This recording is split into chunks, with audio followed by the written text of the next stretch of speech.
video kung saan na makikita natin na binubugbog ang ating bida ng kanyang ama habang sa isip naman ng ating bida ay sabi nito ang karahasan ay palaging nangyayari habang lumalaki ako ay palagi akong binubugbog na para bang mamatay na ako ng isang lalaki na tinatawag na ama. Ang karahasan ay natural na sakin ng tulad ng paghinga. Napunta naman tayo kung saan ay makaikit natin na hawak-hawak ang ulo ng ating bida at makikita natin sa mukha nito na tila ba ginagawa siyang isang target at sabi ng ating bida. Sandali lang at makikita natin ang isang kamay na may lastiko at may barya ito na ginagamit upang iPad ama. Sa ulo ng ating bida, hindi mo ba pwede mo naman ako sakta ng normal, hindi na dapat dumating ng ganito. Kalayo, sabi naman ng lalaki, gusto mo na ba agad sumuko? Di ba sabi mo na kailangan mo ng pera at ang pangalan ng lalaki ay Kim Sang-ho at may kasong sexual assault at sinetesyahan ng 2 taong pagkakakulong. Ginawa mo ang lahat ng ganito kalayo para sa pera tulad ng pagtupala ng snow para sa 300 won at pagpapatuyo ng mga sapatos para sa 100 won at making pang araw-araw na alagang hayop para sa 200 won.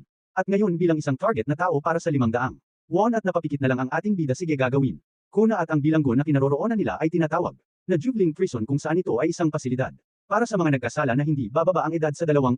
Sa madaling salita ay lahat ng mga kabataang mga kriminal ay tinipon ng South Korea ang lugar na ito ay palaging nangyayari ang karahasan araw-araw. Habang sinasabi naman ni Kim Sang-ho na ipikit mo ang iyong mga mata at makikita nating ang lastiko kung nasa ang barya ay naputol ito at nagbanda-banda ito at nalaglag ito sa palikuran. At tinanong naman ni Kim Sang-ho, meron pa bang ibang lastiko? Sabi naman ng isang lalaki, ang lastiko ay isang rare na bagay. Sabi pa ni Kim Sang-ho sa ating bida, mukhang swerte ka. Makikita naman natin ang tuwa sa mukha ng ating bida. Ano pa ba ang gagawin mo? Hindi mo pa ba kukunin ang pera? Mabilis naman na tumatakbo ang ating bida para kunin ang pera.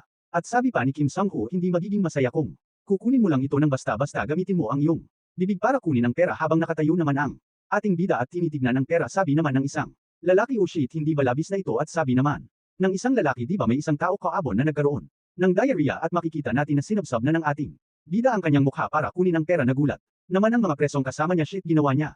Napawaw at a legend, isang tao na gagawin ang lahat para sa 500 won. Ano, 500 won lang mayroon na ako na ngayon ng 5,000 won. Mga bastardo, sabi ng ating bida sa kanyang isip. Sabi naman ng isang lalaki, oras na para pumunta para maglaro. Sabi naman ni Kim Sang-ho, huwag ka agad lalabas dahil napakabaho mo. Habang pinagtatawanan naman ng mga lalaki ang ating bida at sabi pa nila kahit gaano pa siya kahirap ay sinuko niya na ang pagiging tao. At habang nakatayo pa rin ang ating bida ay ang pangalan nito ay Cho Ju-young at ang kaso ng ating bida attempted murder at sinentensyahan ng 3 taong pagkakakulong. Sabi naman ni Kim Sang-ho, ang pera ay ibig sabihin kahit murder ay walang ganoong bagay. Tinatong naman ng lalaki, ngunit bakit naman obsessed si Cho Ju-young sa pera? Meron ba siyang utang? At maririnig naman natin na nagsisalita ang bantay. Cho Ju-young, meron kang bisita. Nagtataka naman ang si Cho Ju-young kung sino naman ang bibisita sa kanya at nalipat naman ang eksena kung saan ay makikita natin kung sino ang bumisita sa ating bida. Tinanong nito kung ano ang nangyari sa kanyang mukha dahil ang payat na ng mukha mo. Hindi ka ba binibigyan ng sapat na pagkain sa kulungan o binubugbog?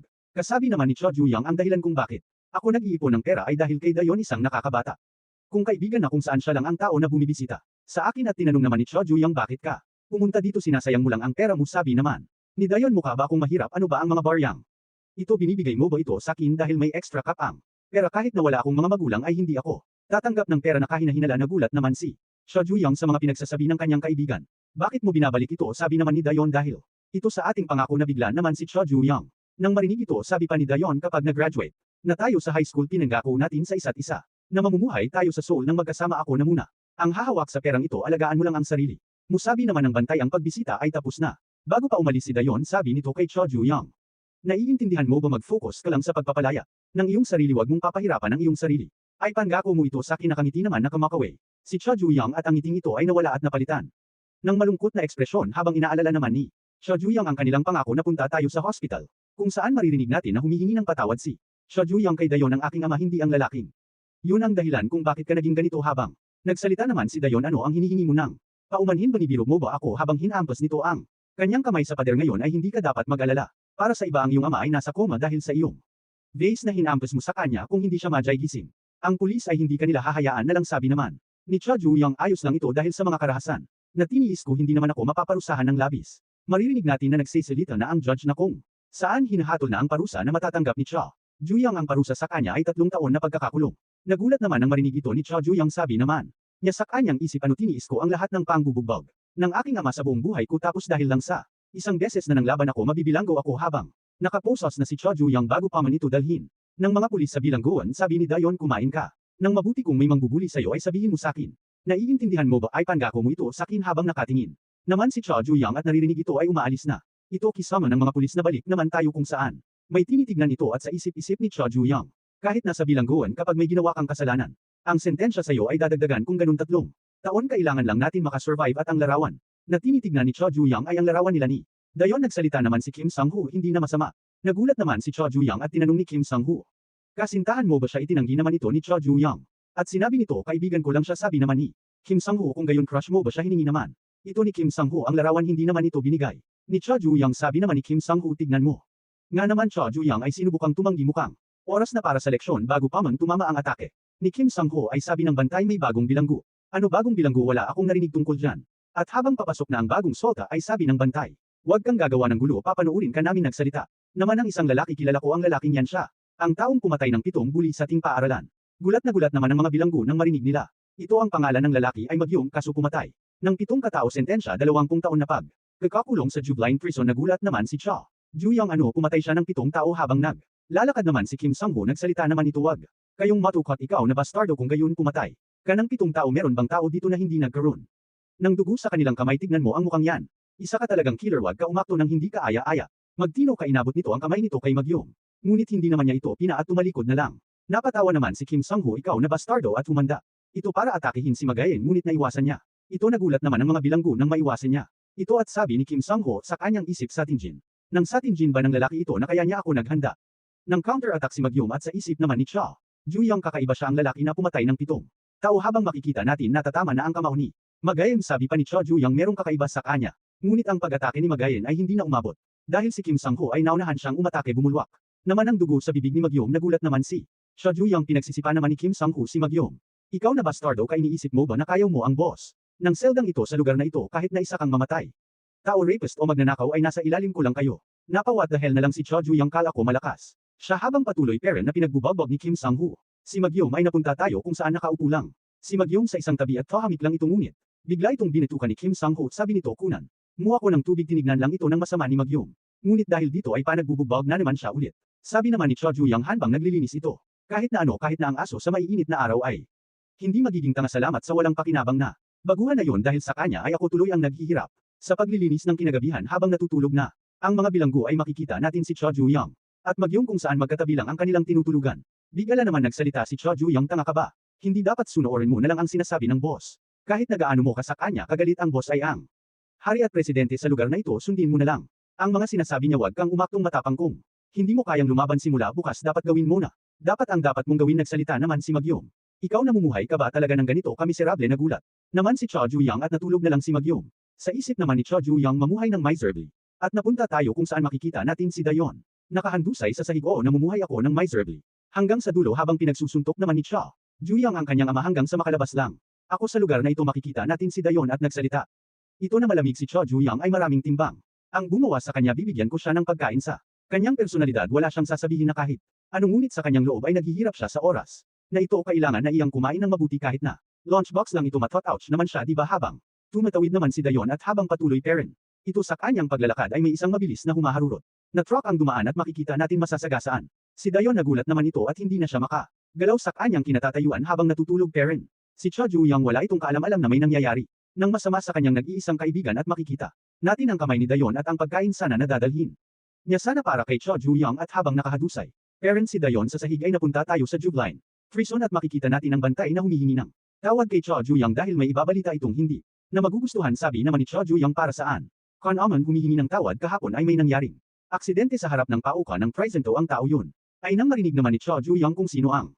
nasagasaan ay nagulat ito at tila bagumuho ang kanyang mundo. Makikita naman natin na tahimik lang si Cho Juyang sa isang tabi. Nang makita naman ito ni Magyong, nagtataka naman ito kung ano ang nangyari kay Cho Juyang. Sumigaw naman si Kim Sang-hoo, Cho Juyang, ikaw na bastardo, kung hindi mo ba nilinisan ang palikuran ngayon? Nawala ka na ba sa iyong katinoan? Ano yan? Bakit mo tinitignan ang kanyang larawan ngayong umaga? Tinawag naman ng isang bilanggo si Kim Sang-hoo at sinabi nito may nangyaring aksidente na kung saan may nasagasaan ito ang babaeng yan ang naaksidente. Tinanong naman ni Kim Sang-hoo kung totoo ba ang kanyang sinasabi. Sinabi naman nito kay Cho Juyang, kasintahan mo siya nang nagsimula siyang bumisita. Bakit ka nagsinungaling? Kinuha naman ni Kim Sang-hoo. Sabi pa nito, kawawang bastardo, ano ang gagawin mo ngayon? Ang iyong kasintahan ay patay na. Habang tinitignan ni Kim Sang-hoo, cute talaga siya para lang sa'yo, Cho Juyang. At sabi pa nito, meron ba sa inyong may gusto ng larawang ito? At tila ba nagkaroon ng auction mag sisimula tayo sa 500 won. Sabi naman ng mga bilanggo, mura, napakaamura. Habang nagpapataasan ng presyo para mabili ang larawan ay tahimik lang si Cho Juyang at may nagsabi 1,000 won, 1,000 won.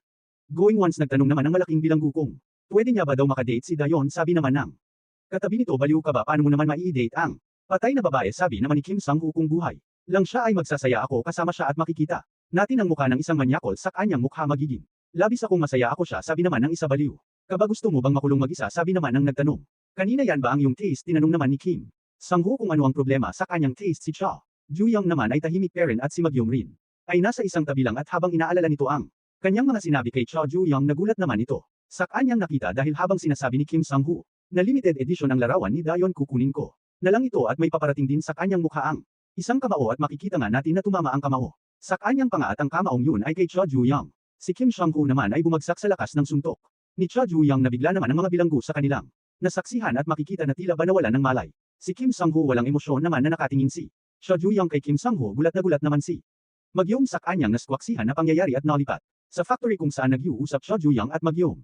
Nagsalita naman si Cha Ju-young, alam mo ba na ang tinatawag kung ama ay kaliwang kamay ng isang maliit na gang. Simula pa ng maliit ako ang karahasan at pagbubagbag sa akin araw-araw, ngunit siya pera ng aking ama kahit gaano pa siya kasama, kailangan kong tiisin yun, ngunit may isang pagkakataon na hindi ko na napigilan ang sarili ko. Nagulat naman si Mag-yum, sabi pa ni Cha Ju-young nang sinubukan niyang saktan ang kaibigan ko at bumalik tayo kung saan ay nagkaroon agad ng malay si Kim Sang-woo habang sinabi nito, ikaw na bastardo, sumugod naman ang ibang bilanggo habang sinisigaw na patayin si Cha Ju-young. Sabi naman ni Cha Ju-young, ngunit meron akong natutunan na isang bagay sa aking ama, habang binubugbog hanggang kamatayan yun ay ang lumaban, at makikita natin pinagbubagbag ni Cha Ju-young ang mga bilanggo na sumusugod sa kanya, at habang wala naman tayong makikitang emosyon sa mukha ni Cha Ju-young habang nagsitatalsikan ng mga dugo ng mga bilanggo, ay nanunood lang si Mag-yum sa mga nangyayari. Makikita natin sa sahigang mga dugo at sa ibang parte ng selda, at may maririnig tayo na nanginginig na boses na sabi nito, Cha Ju-young, mali ako, bibigyan kita ng pera. Di ba sabi mo kailangan mo ng pera, magkano ba ang kailangan mo? Habang nakatayo naman si Cha Ju-young at nagsalita, ito pera, ngunit ngayon ay hindi ko na yan kailangan. Habang sinasabi niya ito ay pinagsusuntok niya ang mukha ni Kim Sang-woo, at makikita natin ang larawan ni Cha Ju-young at Dayon ay may mga dugo ito, at sabi pa ni Cha Ju-young, ang rason kung bakit ko gusto kong makalabas rito ay at ang rason kung bakit ko tinitiis ang lahat ng ito. Habang sinasabi niya ito ay wala pa rin siyang tigil na pinagsusuntok si Kim Sang-woo habang naririnig naman ito ni Mag-yum, at ang nangyari ay at sabi ni Cha Ju-young, ang lahat ng iyon ay wala na. Habang sinasabi niya ito makikita natin bagbag sarado talag si Kim Sang-woo at sinubukan pa nitong magsalaita, ngunit hindi ito maiintindihan, at natapos ang ating video kung saan pinagbubagbag ni Cha Ju-young si Kim Sang-woo. Ang papatuloy makikita natin si Cha Ju-young kung saan sinasabi nito ang sunod sa kanyang mga hapak upang maging isang gangster. Yun ang sinabi sa akin ng aking ama, at nagsalaita naman ang ama ni Cha Ju-young. Ulitin natin habang hirap naman na tumayo si Cha Ju-young kung saan nagsimula na naman silang maglaban, ngunit paulit-ulit lang na pinagbubagbag si Cha Ju-young at ilang beses itong bumagsak sa sahig, ngunit patuloy pa rin ito at bumabangon pa rin. Habang sinasabi naman ng ama ni Cha Ju-young, ulitin natin, labanan mo ako ng maayos sa isip-isip naman ni Cha Ju-young, mula bata pa ako hindi man lang ako makatingin sa kanyang mga mata, sabi pa ng ama ni Cha Ju-young, kailangan mong maging malakas hanggang sa makuha mo ang taong ito. Habang sinasabi naman ni Cha Ju-young, sa kanyang isip, ang kinakainisan ko ay ang mata ng dragon na yan, sabi naman ng ama ni Cha Ju-young, ganyan nga gusto ko ang mga matang yan, at sumusugod naman si Cha Ju-young para umatake sa kanyang ama. At nabalik naman tayo sa presento kung saan ay dumating na ang mga gwardya at tinanong nito ano ang mga ginagawa niyo, ngunit nagulat naman ito sa kanyang nadatnan kung saan ay si Cha Ju-young na lang ang natitirang nakatayo, at sila Kim Sang-woo naman at ang mga alagad nito ay nakahandusay na sa sahig, at sinabi naman ng gwardya, ang nangyayari dito Cha Ju-young hindi kaya, ikaw ang may gawa nito, hindi naman ito tinanggi ni Cha Ju-young, at inamin na siya nga ang may gawa niyan. Dahil dito makikita natin si Cha Ju-young kung saan nag-iisa lang ito habang tinitignan nito ang larawan nila ni Dayon. Makikita din natin ang napakalungkot na itsura ni Cha Ju-young habang tinitignan pa rin ang larawan nila ni Dayon. Makikita rin natin dito ang dugo ng mga nakalaban ni Cha Ju-young habang inaalala nito ang mga sinasabi ni Dayon sa kanya noon, at sabi ni Dayon, tanga ka ba? Nagulat naman si Cha Ju-young sa sinasabi ni Dayon. Sabi pa ni Dayon, ano bang klase ng magulang ang bububugin ng sarili niyan, anak? Bago ang entrance ceremony, labis na ito ni hindi man lang siya pumunta para I congratulate ka, sabi naman ni Cha Ju-young, ayos lang ito, ngunit sinaygo naman siya ni Dayon, hindi ito ayos, may kailangan akong sabihin sa iyong ama. Sinabi naman ni Cha Ju-young, di ba pinanggako mo sa akin na hindi ka pupunta sa bahay kahit kailanman, ano ang mangyari kung hindi mo tutupadin ang pangako mo sa akin ay tatawagan mo akong kuya sa buong buhay mo, sabi naman ni Dayon. Ang tao bang walang tirahan ay dapat mabuhay ng miserable, sabi naman ni Cha Ju-young. Hindi yan ang ibig kong sabihin, sabi naman ni Dayon. Seoul, kapag nakagraduate na ako, titira ako sa Seoul, naiireta ako sa ganitong lugar na kakasakal. Natitira ako sa Seoul at magtatapos sa isang magandang universidad, at sasali ako sa malaking company at magmamaniho ako ng aking sasakyan, at magkakaroon ako ng mga mamahaling bag at mamumuhay kung saan makikita ko ang magandang tanawin ng dagat. Nagulat naman si Cha Ju-young sa mga sinabi ni Dayon. Sabi ni Cha Ju-young, Seoul, at sa isip nito, alam ko na kung titira si Dayon sa Seoul ay may iwan ako mag-isa. Habang iniisip ito ni Cha Ju-young, nagsalita naman si Dayon, sasama ka naman sa akin. Di ba? Nagulat naman si Cha Ju-young dahil sa kanyang Isip ay iiwan siya mag-isa ni Dayon, sabi naman ni Dayon, kung gayon ay pangako mo sakin kapag nakagraduate. Na tayo ay pangako mo sakin kung hindi mo tutupadin. Ang pangako mo ay tatawagan mo akong ate sa buong buhay. Nagulantang na lang si Cho Ju-young sa mga sinabi ni Dayon. May bigla naman may nagsalitang lalaki na, napakaganda, magkasintahan kayong dalawa, pwede ko ba? Kayong kunan ng larawan, tinanggi naman ni Cho Ju-young na magkasintahan sila. Hindi naman nakatapos sa pagsasalita si Cho Ju-young dahil pumayag agad si Dayon kunan sila ng larawan ni Cho Ju-young habang nagbibilang naman ang lalaki para kunan ng larawan si Cho Ju-young. At Dayon, makikita naman natin sa larawan nila ang tuwa ni Dayon habang si Cho Ju-young naman ay makikita natin na hindi siya komportable at may nakasilat pa sa kanilang itaas na congratulations on your high school entrance. Bumalik naman tayo sa bilangguan kung saan napakatahimik lang ngunit may maririnig tayong ingay sa pintuan kung saan makikita natin na pinagsusuntok ni Cho Ju-young ang pader, kung saan ay makikita natin na nagkaroon ng bitik ang pader dahil sa lakas ng suntok ni Cho Ju-young. At sa isip nito, kung hindi lang ako napunta sa lugar na ito ay hindi na sana kailangan ni Dayon bumisita sa akin, at patuloy nitong pinagsusuntok ang pader. Sa patuloy na pagsuntok nito sa pader ay nagsitulo na ang dugo ng kanyang kamay sa sahig at sinisisi nito ang kanyang sarili. Nangyari kay Dayon at ang larawan nila ay natulong rin ng dugo ng kanyang kamay. Umiiyak naman si Cho Ju-young dahil sa nangyari sa kanyang kay sa isang kaibigan niya. Maririnig naman natin na nagsasalita ang gwardiya. Cho Ju-young, alam ko ang iyong nararamdaman sa sitwasyong mong ito. Ngayon hindi mo man lang ginalaw ang iyong pagkain. Simula pa kahapon hindi ko na lang pwede hayaan na patuloy ito. Una, kailangan mong ikalma ang iyong sarili at kumain ka na ng iyong pagkain. Ng tao ay kailangang nilang mabuhay. Napaluhod na lang si Cho Ju-young at patuloy na humuhingi ng paumanhin dahil sa kanya ay may nangyaring masama kay Dayon. Napunta tayo sa cafeteria na kung saan kumakain ng mga preso at makikita rin natin si Magayem na kumakain. Nirinig naman nito Andy mga pinag-uusapan tungkol kay Cho Ju-young ng mga lalaki na sinabi. Pinagbubagbag ni Cho Ju-young sila Kim Sang-ho dahil sa mga sinabi nitong masama sa babae na kung saan ito ay nasagasaan ito, sabi naman ng mga lalaki. Habang tumatawa, how satisfying, tumayo naman ang isang lalaki at sabi ng nagsasalita ay ang ibig sabihin ba nito ay ang boss ng selda ay mapapalitan. Habang sinasabi ito ng lalaki ay makikita natin ang isang kamay itaas ng ulo nito. Bigla naman hinampas ang ulo ng lalaki sa mesa at sabi nito, nag-uusap kayo ng hindi ako kasali. Nagulat naman ang lalaking blonde. Mukhang masaya ang pinag-uusapan niyo, isali niya naman. Ako. Ang pangalan ng lalaki ay Park Jong-chan, kaso special. So ano ba ang nangyari sa lalaki na tumalo sa boss ng selda? Nakakasatisfy ba ito? Kailangan ko rin bang tumalo ng isa? Kinabahan naman ang mga bilanggo kung saan sabi pa nila hindi mo na kailangang gagawin yun. Kung gayon sige, sabi ni Park Jong-chan, at ang lalaking hawak-hawak nito sa ulo ay binitawan niya na sabi naman ng lalaki, may nasabi akong hindi ko dapat sabihin. At tinanong ni Park Jong-chan kung ano ang pangalan ng tumalo sa boss ng selda. Sinagot naman nila na Cho Ju-young. Ang pangalan ng tumalo sa boss ng selda si Magayem naman ay nakikinig lang, at makalipas ang ilang linggo ay sabi ng gwardiya, Cho Ju-young, ang tinalo mo ay nasa hospital patan kay wag ka na ulit gagawa ng gulo. Tahimik naman na nakikinig si Cho Ju-young sa sinasabi ng gwardiya, at nang makabalik na si Cho Ju-young ay sa isip nito ay bubugbugin siya ng mga bilanggo hanggang kamatayan. Tahimik naman ang lahat, lalo na si Magayem. Tumayo naman ang mga bilanggo at binati ng isa si Cho Ju-young, kung ayos lang ba ito? Napakatagal mong nawala. At pinalibutan na si Cho Ju-young ng mga bilanggo sa punishment room. Ay mahirap dun, kailangan mo nang magpahinga. Sabi ng isa, kailangan ba kitang masahihin sa balikat? At sabi naman ng isa, nauuhaw ka ba? Gusto mo bang kunan kita ng tubig? Ang mga bilanggong mga nabagbag ni Cho Ju-young ay napakabait na sa kanyan. Sabi naman ni Magayem sa kanyang isip, may natutunan ako ngayon sa eskwelahan. Kino-consider nila ang lakas magulang, itsura, at marka at iba pang bagay, ngunit sa Juveline Detention Center ay ang lakas ang lahat. At makikita natin na naglalaro ang mga preso ng basketball.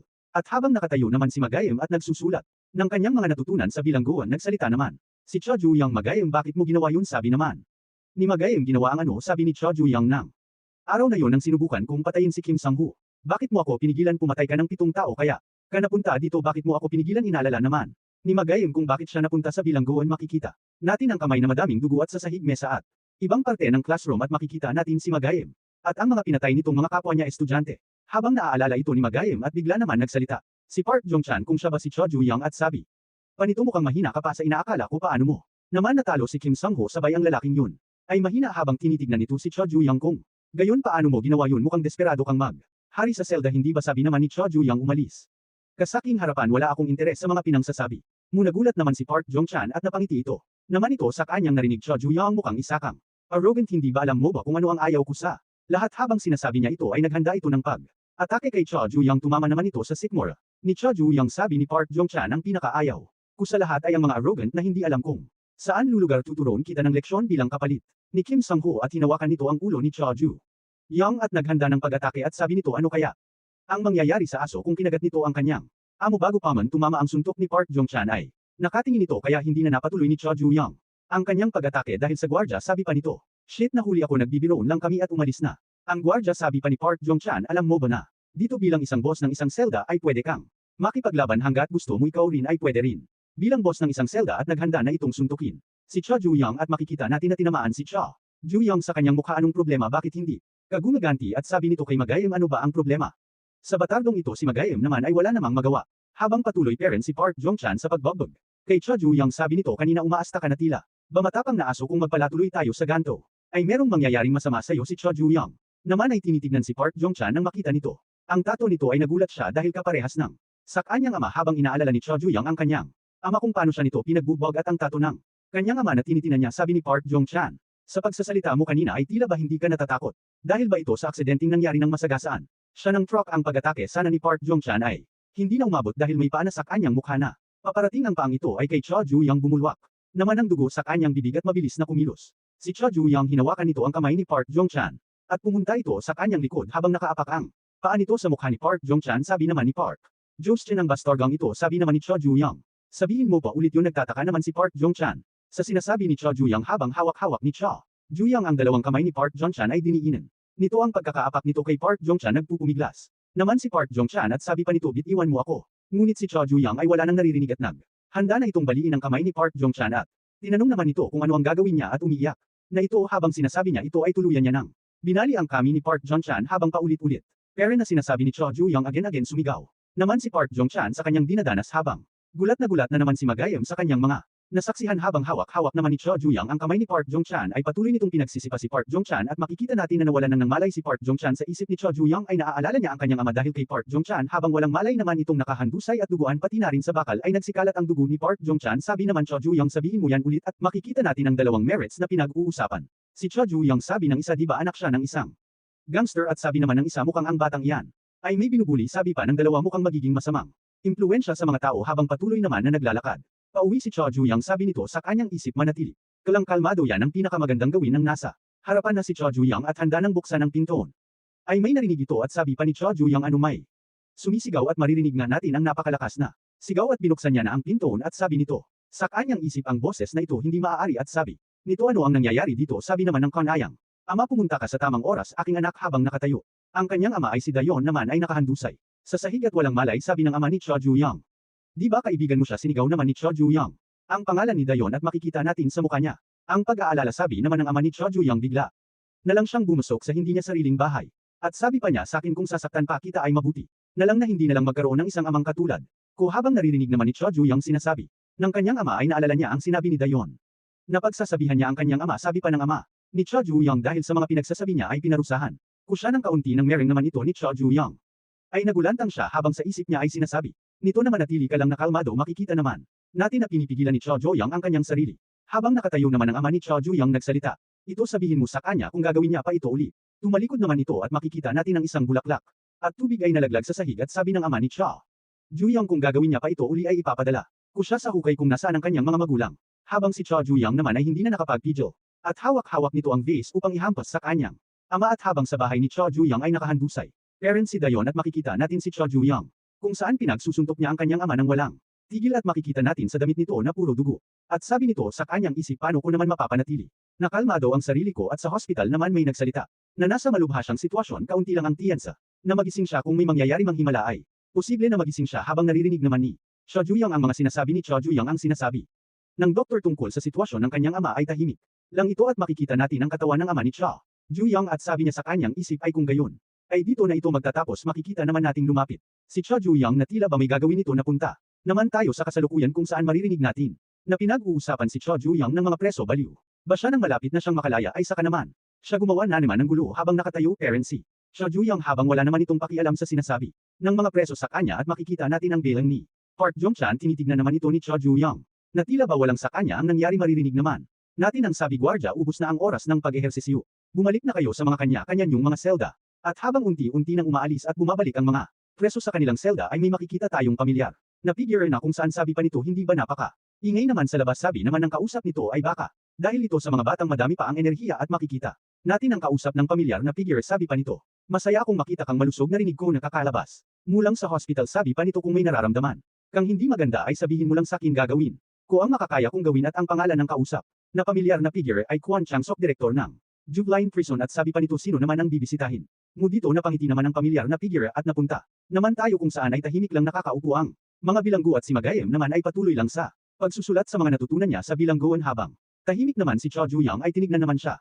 Ni Magayem at sinulat nito sa kanyang kwaderno ang observe habang tahimik naman si Cho Juyang ay salita ang gwardya. Cho Juyang, pumunta ka dito, meron kang bisita. Na bigla naman si Cho Juyang habang lalakad na silang dalawa ng gwardya kung nasaan ang bumisita sa kanya at sabi naman nito sa kanyang isip. Bisita? Sino naman ang bibisita sa akin? Ang ina ko ay umalis at iniwan ako ng bata ako at ang mga kamag-anak ko naman ay tinatakwil ako. Tinong niya naman sa kanyang sarili kung sino naman ang taong bibisita sa akin. Nagulat naman si Cho Juyang. Nasa opisina sila ng warden ng binuksan na ng kasamang gwardya ni Cho Juyang ang pintoon. Ay sa isip naman ni Cho Juyang, ano sa opisina ng warden, bakit dito? Tanong niya sa kanyang sarili dahil nagtataka si kung sino naman ang bibisita sa kanya at nang nabuksan na nga ang pintoon ay sabi ng pamilyar na figure. Long time no nagulat naman si Cho Juyang at nakikilala niya agad ang nagsalita bilang ang kanyang ama at nagsalita ang kanyang ama. Maganda naman na makita na nakikipaglaro ka. Hindi naman makapaniwala si Cho Juyang sa kanyang nakikita dahil akala niya ay nasa coma parent ang kanyang ama at ang pangalan ng kanyang ama ay Chogang Rayong. Gulat na gulat si Cho Juyang at sabi pa nito, paano ka hindi na natapos si Cho Juyang dahil ang warden ay inakbayan siya at sabi nito, mukhang nasaprisa ka talaga. Nagising siya. Hindi pa naman ganoon katagal habang nakangiti naman si Chogang Rayong at sabi pa ng warden kay Cho Juyang, nakakabigla di ba dahil ang iyong ama ay ayos lang.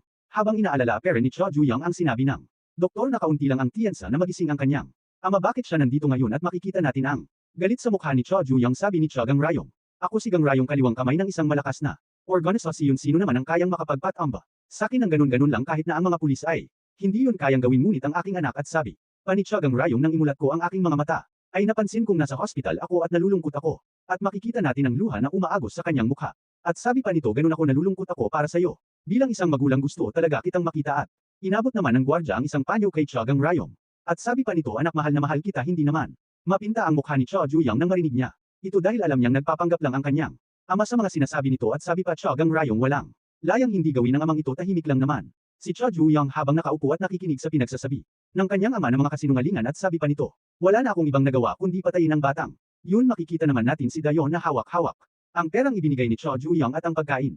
Sanang ay dinala niya para kay Cho Juyang natapos dahil nang masagasaan ito ng truck habang nag-aagaw buhay naman. Ito may makikita tayong isang tao, humingi naman si Dayon ng tulong subalit nang makita niya kung sino ito, nabigla siya dahil ang taong nakatayo ay si Cho Gang Rayong at sabi nito, bakit mo naman ako tinitignan? Na para bang nakakita ka ng multo? Di ba sinabi mo na mabuti nang hindi magkaroon ng amang katulad ko? Ano ba ang gagawin ng magulang nito kung sinabi ito sa kanila? Habang nagnakahandusay naman si Dayon, sabi pa ni Cho Gang Rayong, pag-isipan mo mabuti ngunit hindi mo naman maiintindihan ito ng lubusan dahil sa simula palang ay wala ka ng magulang. Bumalik naman tayo kung saan nagsisalita si Cho Gang Rayong. Akala ko ay isa ka lang palaging kalmado, ngunit ng araw na yon sa onang pagkakataon ay may ginawa ka ang babae. Bang yun ang dahilan nun kaya sinukan kung alisin siya sa buhay mo? Kaya bumalik ako. At gulat na gulat naman si Cho Juyang dahil ang kanyang ama ang dahilan kung bakit nasagasaan si Dayon. At sabi pa ni Cho Gang Rayong, pinatay ko siya para sa iyong kapakanan. Si Cho Juyang naman ay tahimik lang na tila ba pinipigilan niya lang ang kayang sarili kung saan sa opisina ng warden ay gulat na ito. Tumayo si Cho Juyang, sinubukan niya naman itong pigilan kaso huli na at naghanda ng umatake si Cho Juyang. Bago pa man tumama ang atake niya sa kanyang ama ay may makikita tayong isang kuryente at makikita natin na may mga nakatusok sa kanyang katawan na may lumalabas ng kuryente dahil sa lakas ng boltahe ng kuryente ay napabagsak sa sahig si Cho Juyang at makikita natin kung ano ang ginamit kay Cho Juyang. Ito ay isang electric gun. Habang sabi naman ng warden, tinakat mo naman ako. Habang nahihirapan naman si Cho Juyang makaalis ay nagsalita si Cho Gang Rayong habang nasa harap ito ni Cho Juyang, gusto mo bang maghigati sa pamamagitan ng pagpatay ng iyong ama? Sasabihin ko sa'yo, papaano mo ako mapapatay? Merong 4 na miyembro sa presinto na may tato na ang iba sa kanila ay magiging pakipakinabang sa organisasyon sa hinaharap. At sabi panito, patunayan mo sa akin na mas magaling ka sa kanila at kunin ang kontrol sa bilangguang ito. Kung punta ka sa tuktok at magkaroon ng recognition ay baka may tiyansa na mapabagsak mo ako. Habang si Cho Juyang naman ay hirap na hirap, makikita natin sa kanyang mukha ang hirap na kanyang dinadanas. At sabi ni Cho Gang Rayong, kailangan mong lampasan ako at handa kang harapin ang The Heavenly Dragon. Dapat magawa mo ang mga nagawa ng iyong ama at baka hindi mo naman kayang gawin. Kung magagawa mo yan ay ang buhay ko ay magiging kompleto na dahil sa iyo. Habang nakangiti naman si Cho Gang Rayong ay sabi nito sa warden, ikaw na ang bahala sa aking anak. Sabi naman ng warden, sige, huwag ka nang mag-alala. Habang ang mga gwardya naman ay nagulat dahil si Cho Juyang ay nagpupumiglas. At tinanong naman ng warden kung ano ang nangyayari. Habang nakatalikod naman si Cho Gang Rayong ay si Cho Juyang naman hinawakan ang wire ng electric gun at sabi nito, huwag ka magsalita ng mga walang kwentang bagay. Tumingin naman si Cho Gang Rayong at nang makawala na nga si Cho Juyang ay sabi nito, papatayin kita ngayong araw. At makikita nating naghahanda ng umatake na si Cho Juyang habang nakatalikod naman si Cho Gang Rayong. At dito nagulat naman ang mga gwardya at warden sa binabalak na pag-atake ni Cho Juyang sa kanyang ama. Habang inaalala nito ang sinabi nito sa kanya kanina, sabi niya sa kanyang sarili, tumigil ka na sa pagsisilita ng walang kabuluhan. Ngayon ang araw na mamatay ka. Habang malapit niya nang maatake ang kanyang ama ay may sumulpot na isang lalaki. Habang hawak-hawak nito ang ulo niya, sabi nito, patawarin mo ako sa pakikialam. At tinawag nito si Cho Juyang na Young Master at hinampas nito ang ulo ni Choju. Young sa sahig nagulat naman ang mga gwardya sa kanilang. Nasasaksihan sabi pa ng lalaki ginagawa ko lang ang trabaho ko na maglingkod sa aking amo sinubukan naman ni Choju Young na umalis sa pagkakahawak sa kanya. Nang lalaki sabi naman ng lalaki sa kanyang isip ano ba? Ang inaakala mo hindi ako malakas ako ay commander. Ng The Heavenly Dragon hindi mo man lang kayang tumayo. Gamit ang iyong dalawag paa sabi naman ni Chogang Ryong. Kay Choju Young kawawa ka naman anak ko buksan mo. Ang iyong mga mata at masdan mo ang paligid hindi mo. Pa ba naiintindihan na kahit kailan ay hindi mo ako maaabot at dito nga ay makikita natin ang mga tauhan. Ni Chogang Ryong ang pagmamadali ay pwede mong ikapahamak. Ang tanging paraan lang para mapatay mo ako ay ang pagkuha ng kontrol sa juvenile prison habang si Cho Ju Young naman ay nahihirapan sabi ng kanyang ama hihintahin. Kita na magkita ulit tayo aking anak at umalis na sila.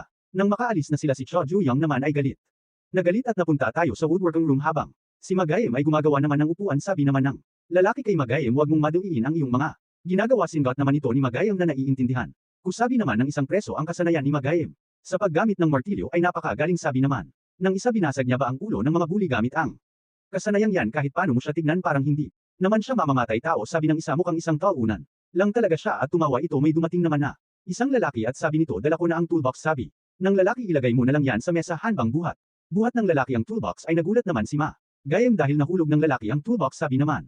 Nang lalaki bakit mo naman nahulog ang napakagandang toolbox sabi naman ng lalaki pasensya na biglang nawalan.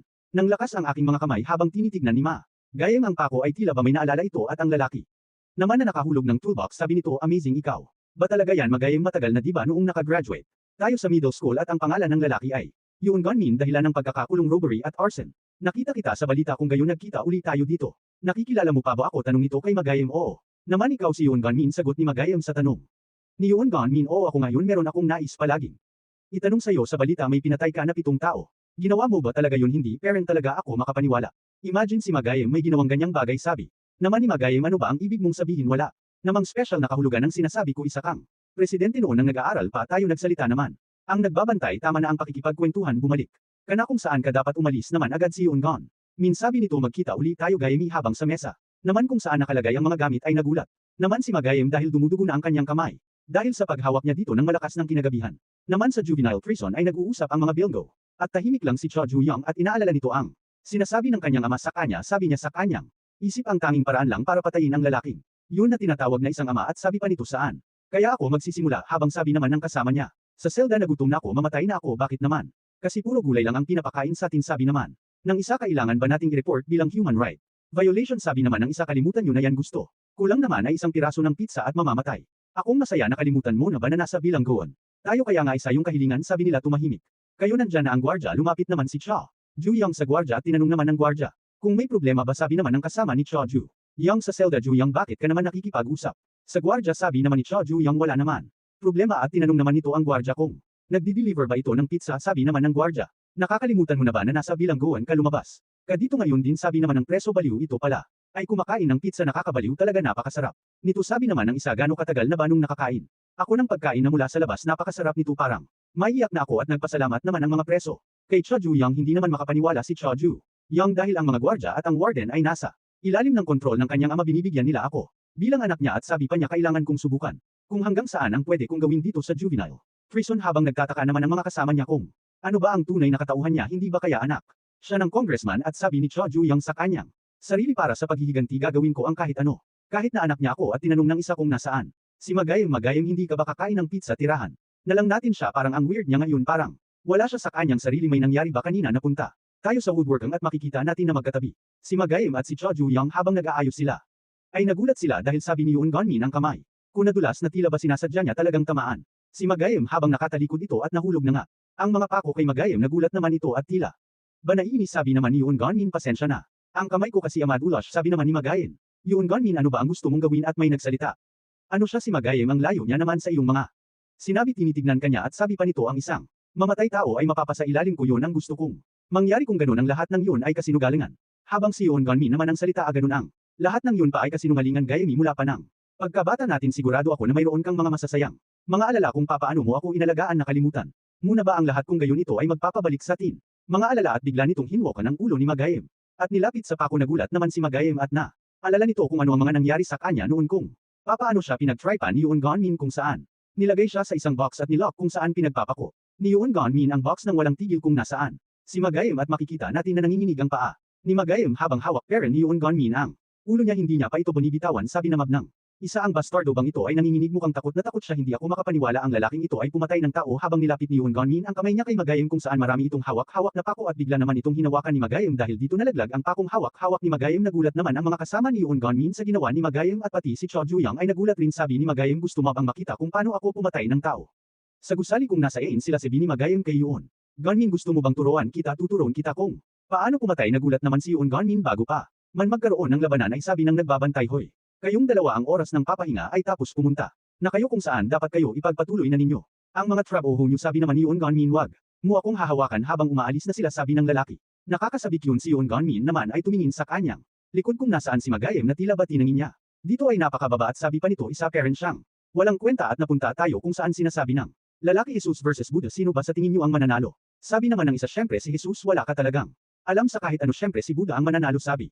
Nang isa ang isa naman sinabi nito di ba si Jesus ang bomb ibigay ng choco pie sa atin sabi naman ng isang ngunit. Si Buddha ang bomb ibigay ng burger sa atin at tila ba. Nagkaroon ng labanan ng magkabilang panig patungkol sa relihiyon at sabi naman ng malaking lalaki Tera. Gumawa tayo ng religious activities habang si tahimik. Naman si Magayem at Cho Juyang nagpaalat si Cho Juyang kay Magayem kung hindi mo ako pinigilan madidagdagan.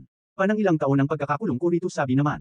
Ni Magayem ng oras na yun tinanong mo ako bakit kita pinigilan bakit mo yun natanong sagot naman ni Cho Juyang may rason ako kung bakit gusto kong makalaya. Rito ang taong pumatay sa kaibigan ko haharapin ko. Siya ang aking ama tanong naman ni Magayem sabi mo. Ang iyong ama ay nasa malubhang sitwasyon sabi naman. Cho Juyang yun ay mahabang kwento at salamat sa iyo. Mas madali akong makakalabas rito maraming salamat. Si Magayem naman ay nakikinig lang at bigla itong nagsalita paano mo naman yan nasasabi sa harapan ng taong makukulong dito ng 20 taon nagulat. Naman si Cho Juyang sa sinabi ni Magayem at sinabi. Nito ngunit babayaran kita sa pagkakautang ko sa iyo. Tahimik lang naman sa lugar kung nasaan sila sabi ni Magayem na iintindihan ko na at sa bilangguan ay at. Sabi ng nagbabantay ito ang susi Magayem pasensya. Na may kailangan kasi akong gawing importanteng bagay sa bahay at linisan mo na rin pala ang lugar na ito Magayem sabi naman sige po sir habang naiwan naman si Magayem mag-isa ay may nakita itong paru-paro at naalala niya si Yoon Gonmin na tila ba may koneksyon kay Yoon Gonmin ang paru-paro at napunta tayo kung saan may nagsalita nakikita mo bata ang lahat ng ito ay maganda ang nagsalita pala ay si Yoon Gonmin ng 11 taon pa lang ito sabi naman ni Magayem ayaw ko ng mga insekto. Moth at butterfly din sabi naman ni Yoon Gonmin ma. Gayem gusto mo pa bang makakita ng iba nito habang inaalala ito Magayem sabi niya si Yoon Gonmin ang kanyang unang kaibigan habang sa paaralan naman ay pinag-uusap si Yoon Gonmin ng kanyang mga kaklase. Dahil kakaiba daw siya dahil kumukolekta siya ng mga insekto sabi ng isa nakakadiri naman siya ang isang estudyante naman ay lumapit kay Yoon Gonmin hoy kumukolekta. Kabanyan para kainin mo mamaya itinanggi naman ito ni Yoon Gonmin at magpapaliwanag pa sana kasunag. Salita pa ang lalaki at tama gagawin mo silang protein. Supplement di ba tama ako tinanong pa ng isa kinakain. Mo ba yan may dumating naman na isang tao at si Magayem. Ito at pinapatigil niya na ang mga kaklase niya sa mga gawang panggugulo kay Yoon Gonmin nang makita. Ito ng mga estudyante ay gulat sila dahil si Magayem ang class president at tinanong naman ng isa bibigyan. Niya ba tayo ng penalty points humingi naman sila ng tawad kay Magayem at sabi ng isa Tere kumain na lang. Tayo tinanong naman ni Magayem kung ayos lang si Yoon Gonmin at sinabi nito ayos lang siya at nagpasalamat. Naman ito at sabi pa nito tama na aalala mo pa ba na? Sabi mo pupunta ka sa bahay namin tinawag naman si Magayem ng mga estudyante at sabi nito lalaro sila. Sabi ng isa makipaglaro tayo ng soccer sa class 4 pagkatapos ng klase ngayong araw sabi naman ni Magayem ano ngayong araw may appointment pa ako sabi naman ng isa ano hindi ka makakasali kaya napapayag na lang si Magayem at si Yoon Gonmin ay tila ba nalungkot dahil hindi makakapunta. Si Magayem sa kanilang bahay habang naaalala ito ni Magayem ay sabi nito hindi ko alam pero parang hindi na kami nagiging malapit sa isa't isa at nang susunod na taon ay magkaiba kami ng classroom mga ilang beses na lang kami nagkakaroon para magkita at habang naglalakad. Si Magayem ay may narinig ito na nag-uusap tungkol kay Yoon Gonmin kung saan ay naging target ito ng pangbubuli at nakita ko siya na sinasaktan narinig. Kung nadinala ito sa warehouse nang marinig naman ito ni Magayem ay agad itong tumakbo papunta sa warehouse at makikita natin na hingal ito at binuksan niya ang pintuan ng warehouse at sabi nito Gonmin. At nang marinig naman ito ng mga bully ano ang taunang. Yun at may nagsalita naman bigla kung gayon nandito. Kana at sabi pa ni Yoon Gonmin nasa likod mo ako na. Gulat naman si Magayem at bigla siyang tinulak ni Yoon Gonmin nagtataka naman si Magayem kung ano ang ginagawa ni Yoon Gonmin sa kanya at nang may pasok. Nang si Magayem sa box ay nilock naman ito ni Yoon Gonmin sabi naman ng bully ang pagkolekta ng insekto. Ay matagumpay sinasabi ko na sa inyo na tanga siya at tila ba naplanado ang lahat na kanilang ginawa at nahulog lang si Magayem sa kanilang patibong at nagsalita. Ang bully kung gusto mong sumali sa aming grupo ay kailangan mong ibigay ang pinakamahalagang insekto mo at ginawa. Mo naman ito nagsalita naman si Magayem sa loob ng box Gonmin palabasin mo ako rito ano ba ang problema? Yung sabi naman ni Yoon Gonmin sandali lang di ba kapag may nahuling isang insekto ay kailangan itong balatan. Bumalik naman tayo kung saan may nagsalita parehas. Lang ito ng insekto ngunit ang butterfly ay ang gusto ng mga tao at ang moth ay kadiri tulad ko noon dati. Ang lahat ng ito ay dahil sa iyo nagtataka naman si Magayem at tanong nito Gonmin ano ang pinagsasabi mo?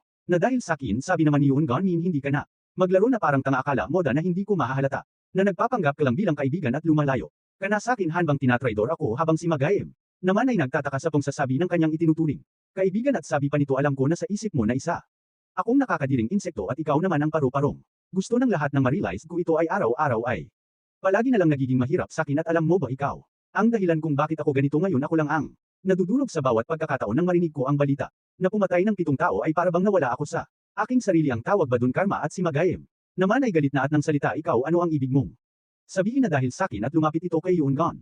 Min sabi naman ito wala naman yun halaga ngayon dahil ang buhay mo ay sira na at ngayon ay madudurog ka na. Na parang abo at hinuwak si Magayem ng mga kasama. Ni Yungon Min nagsalita ang isang lalaking nakahawak kay Magayem ng oras na binili mo ang day off ni Mr. Misu ay hindi ka lang isang ordinaryang tao nakaka. Interesante kang tao Yungon Min sabi naman nito hindi. Pa ito tapos pagkatapos natin makolekta ang insekto, ay dapat natin itong balatan makikita natin ang kaparehas. Na box kung saan pinasok dati si Magayem dahil dito, ay nagulat siya at nasabing sandali lang sabi naman. Ni Yungon Min dahil sa iyo ang lahat ng ito at pinasok. Naman ito si Magayem sa box at nakakadina na ito. Habang sinisisi niya parents si Magayem at tinanong. Naman ni Magayem kung niya ito ginagawa sa kanya at, sabi naman ni Yungon Min ito ang regalo ko sa iyo at, may mga insekto naman na gumagapang sa paa ni Magayem. Di ba yan ang mga kaibigan mong mga insekto sabi ni Gunmin habang nasa loob parents si Magayem ng box ay. Sabi ni Yoon Gunmin ano nagastuhan mo ba nagtataka? Naman si Yoon Gunmin kung bakit hindi na nagsasalita. Si Magayem natatakot ka ba sa mga insekto hindi naman. Makasagot si Magayem dahil may mga insekto nang gumagapang. Sa kanya katawan natatawa naman ang dalawang lalaki. At napapahanga kung paano natitiis ni Magayem ng matagal. At hindi sumisigaw sabi naman ng isa Yoon Gunmin nagkakaro. On ka ba ng konsensya siya ay isang mamamatay tao sabi. Naman ni Yoon Gunmin ano mamamatay tao anong walang. Kwentang bagay yan baliw ka talaga sabi ng lalaki at. Sabi ni Yoon Gunmin hindi pa tapos ang lahat nagsisimula. Palang tayo simula ngayon ay papasigawin ko siya hanggang sa mawalan na siya ng boses at may bigla naman dumating. At sabi nito ano ang gagawin mo ito pala ay si Cha.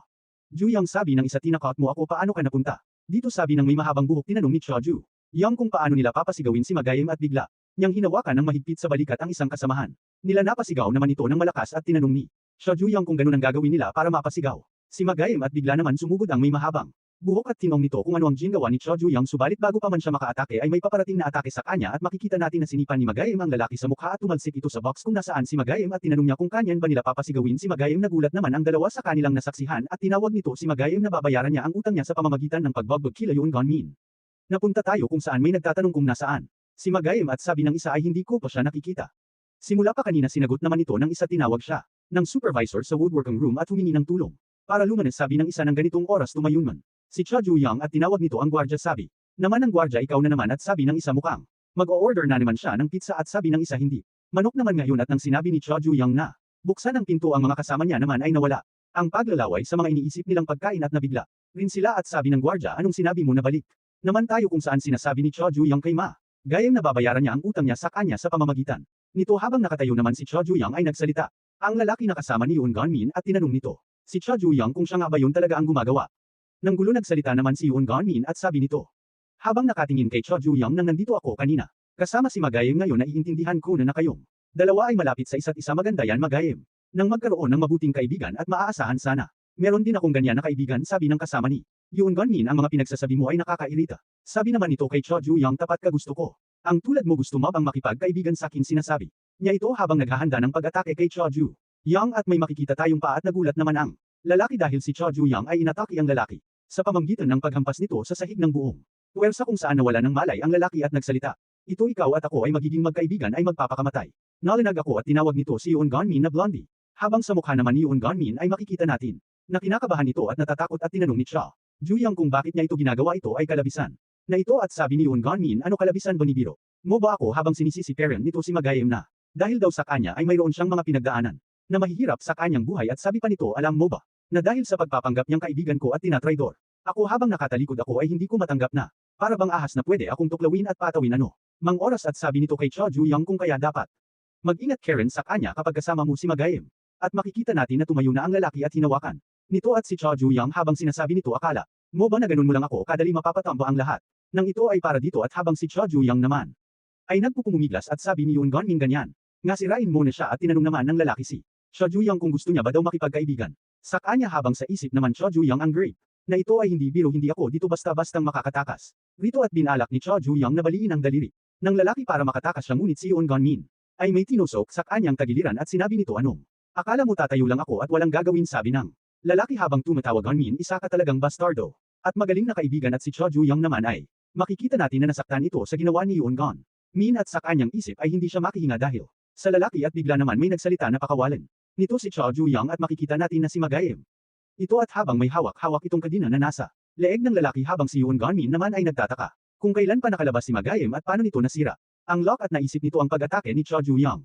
Kanina habang iniisip niya ito ay hindi naman pinalampas ni Cho Ju-young ang pagkakataon na atakihin si Yoon Gon Min habang naghahabol pero nang hininga si Cho Ju-young ay sinabi nito na muntikan na siya kanina makikita natin ang kadina na gamit ni Magayem at may nagsalita na masakit at makikita natin ang lalaki na sinasabing napakasakit daw ng ginagawa ni Magayem sa kanya habang si Yoon Gon Min ay sinasabi na maganda yan ipagpatuloy. Mulang ang pagpuwersa sa kanya at nagsalita si Ma. Gayo sinabi ko na sayo na kung gagamit ka ng puwersa, ang leeg mo ay mababali at makikita natin na ang paa ni Magayem ay nasa ulo ng lalaki habang hawak-hawak niya amang kadina at tila ba unti-unti nang nawawalan ng malay ang lalaki at may makikita tayo na may umaagos na dugo sa kaden ang ginamit ni Magayem at sabi ni Magayem huwag ka nang magpumiglas kung ayaw mong mamatay. At tuluyan nang nawalan ng malay ang lalaki at bumagsak. Sa sahig si Magayem naman ay nakahinga na si Magayem. At habang tinititigan naman ni Cho Ju-young ang nakahandusay, nakatawan ng lalaki sa sahig ay bigla naman tinignan ni Magayem si Yoon Gon Min at lumapit ito at sabi, "Pani Yoon Gon Min na siya ang biktima rito nangyari. Ito dahil sa iyo patuloy parent nitong sinisisi si Ma.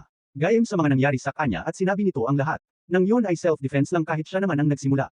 Nang gula at wala raw siyang ginawang mali mas lumapit naman si Magayem at nabigla naman si Yoon Gon Min. At natamba at lumuhad ito sa harapan ni Magayem at humihingi ng patawad dahil daw nawala siya sa kanyang sarili at alam mo naman na tanga ako at kaunan isipin. Muna lang na nagawa ko ito dahil sa katangahan ko nag. Salita naman si Magayem hindi nagulat naman si Yoon Gon Min at sinabi nito na hindi ko inisip na ikaw Yoon Gon Min ay makasarili at sinira mo ang buhay ko naka. Patay na ako ng 7 tao kaya alam ko na kung ano ang dapat kong gawin sa'yo ngunit hindi naman kita kinamumunghin. Nang ganoon dahil tayo ay magkaibigan at nang marinig. Ito ni Yoon Gon Min ano kaibigan ikaw talaga ay isang tanga at may bigla naman nagsalita alam mo na masakit. Yun at sinipa niya si Yoon Gon Min at tumilapon siya. At habang nakahandusay ito ay makikita natin si Cho Ju-young na sinasabi na yan nito ang kapalit ng pagsaksak niya sa kanya habang nakahawak siya sa kanyang tagiliran. Tinawag naman ni Magayem at napunta naman tayo kung saan nagsalita si Cho Ju-young tanga ka ba at tinanong naman ni Magayem kung ano ang ibig niyang sabihin. At sabi ni Cho Ju-young ang isang mamamatay tao na pumatay ng 7 tayo ay takot sa mga mahihinang tulad. Nilatinanggi naman ni Magayem na takot siya at sabi ni Cho Ju-young alam ko nagulat naman si Magayem at sabi pa ni Cho Ju-young hindi ko alam kung ano ang nangyari sa inyong dalawa kung bakit kayo nagkaganito. Ngunit hindi ko naman tinuturing kalaban ng lalaking. Yun naging seryoso naman si Magayem at si Cho Ju-young. Naman ay hawak-hawak parent nito ang kanyang tagiliran. Dahil sumasakit parent ito at nagpasalamat si Magayem sa kanya sa pagtulong nito at sabi naman ni Cho Ju-young ay wag mo na yung isipin pa at napunta kung saan may nagsalita at nagulat naman si Magayem kung kailan pa dumating ang lalaki at nagsalita ito bakit. Umalis nang walang pahintulot alam mo ba kung gaano ako natakot na may ipis doon at inatake nito si Yoon Gon Min na walang malay at habang walang tigil nitong pinagsusuntok. Ito at sabi nito alam mo ba na takot ako dahil walang pwedeng hamili sa ipis akala ko mamamatay na.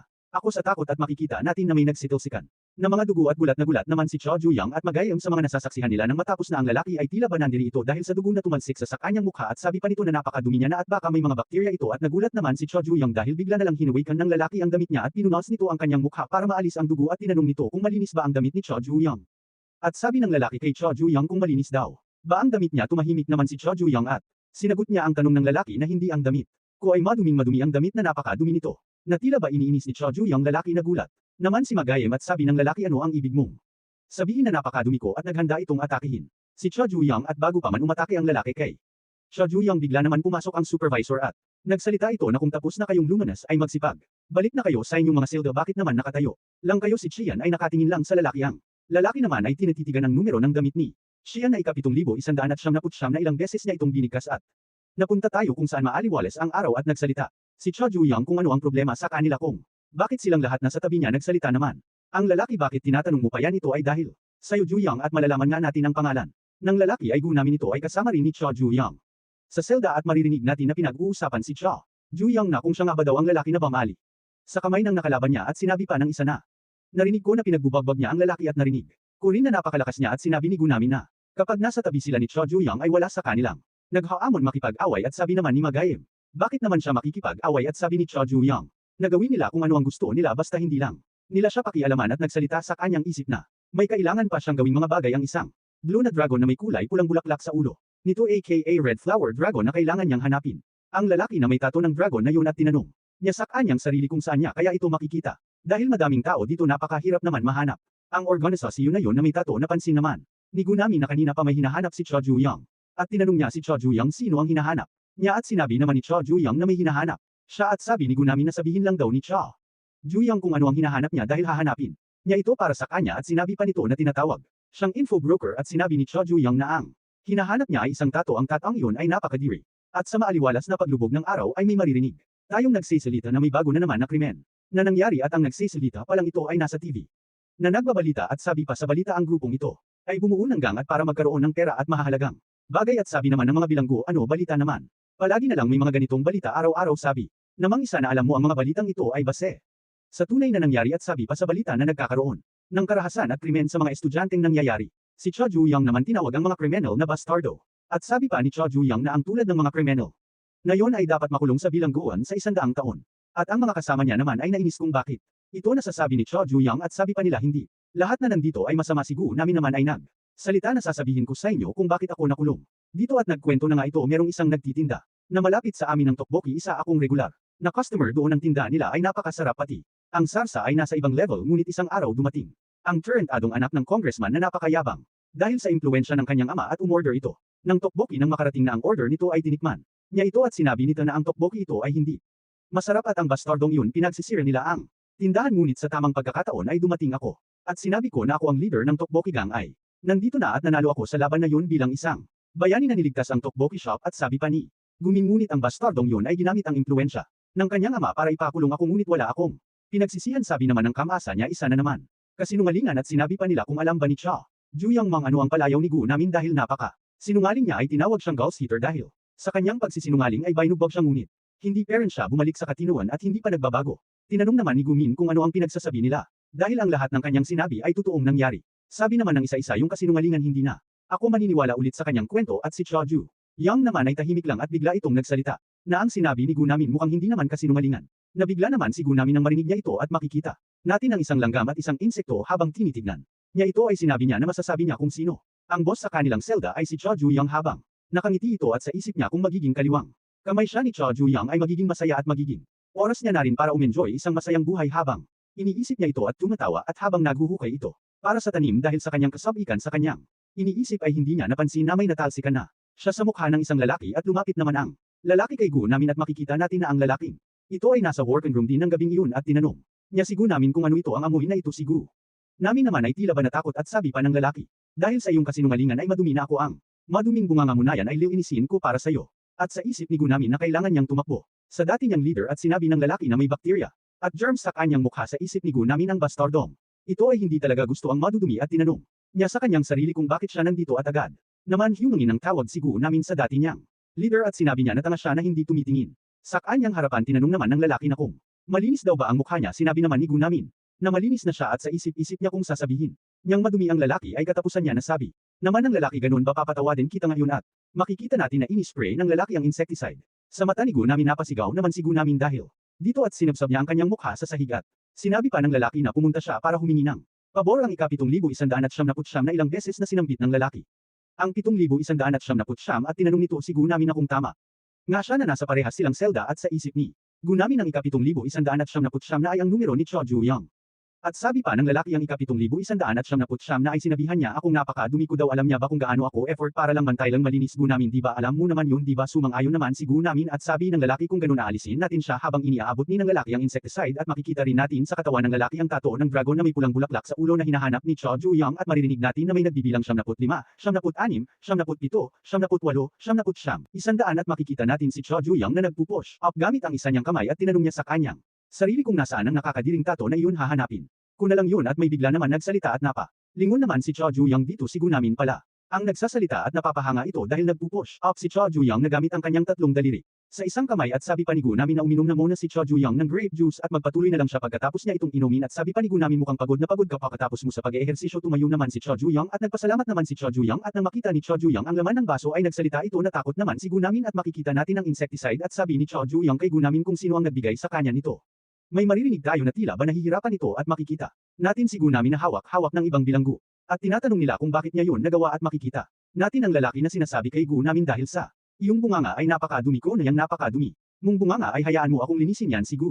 Namin naman nagpupumiglas naman habang nasa kanyang bunganga ang imbodo at sabi pa ng lalaki na kailangan na nilag ay disinfect ang bibig ni Gu namin makikita naman natin ang ginamit ng lalaki kay Gu namin sa sahig. At sabi ng lalaki na ano ang gagawin niya masama ito. At habang bumubula ang bibig ni Gu Namin ay sa kanyang isip ang lugar na ito ay parang isang impyerno dahil may nakatira ditong demonyo at ang lalaki naman ay inaalala ang sahig dahil napakadumi nito na balik. Naman tayo kung saan nagsasalita si Cho Juyang at tinatanong niya si Gu Namin kung sino ang nagbigay. Sa kanya nito si Gu Namin naman ay nagsabi anong ibig mong sabihin na may nagbigay sa akin, nabili ko yan sa sarili kong pera at napamura siya sa kanyang isip at nagsalita ang mga kasama nila sa selda na kakahila. Daw ang gin gawa ni Gu Namin at tinanong naman ng isa kung wala naman bang drugs ang nakalagay sa inumin.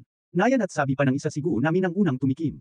Nang ibinigay niya kay Cho Juyang at tinanong ni Cho Juyang si Gu Namin kung bakit niya ito ibinibigay sa kanya at sa isip naman ni Gu Namin na baka pinaghihinalaan.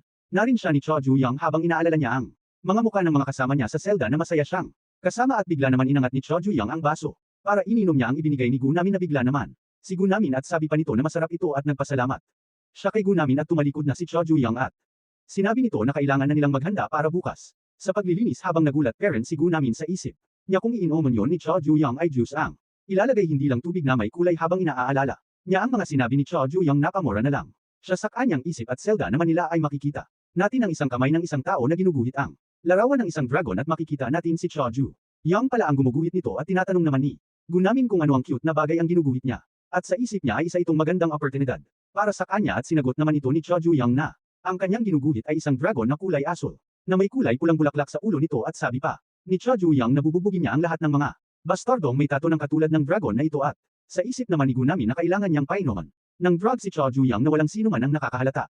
Kailangan kong makahanap ng tamang oras at tinanong naman ni Cho Juyang si Gu Namin kung meron daw ba siyang kailangang sabihin sa kanya at nagsalita naman si Gu Namin na nagkakaroon siya ng kuryusidad kung bakit siya pinagkakatiwalaan ni Cho Juyang at sabi pa ni Gu Namin na hindi niya kailangan pagkatiwalaan ang taong tulad niya dahil masasangkot lang siya sa mga gulo na patahimik naman si Cho Juyang at nagsalita.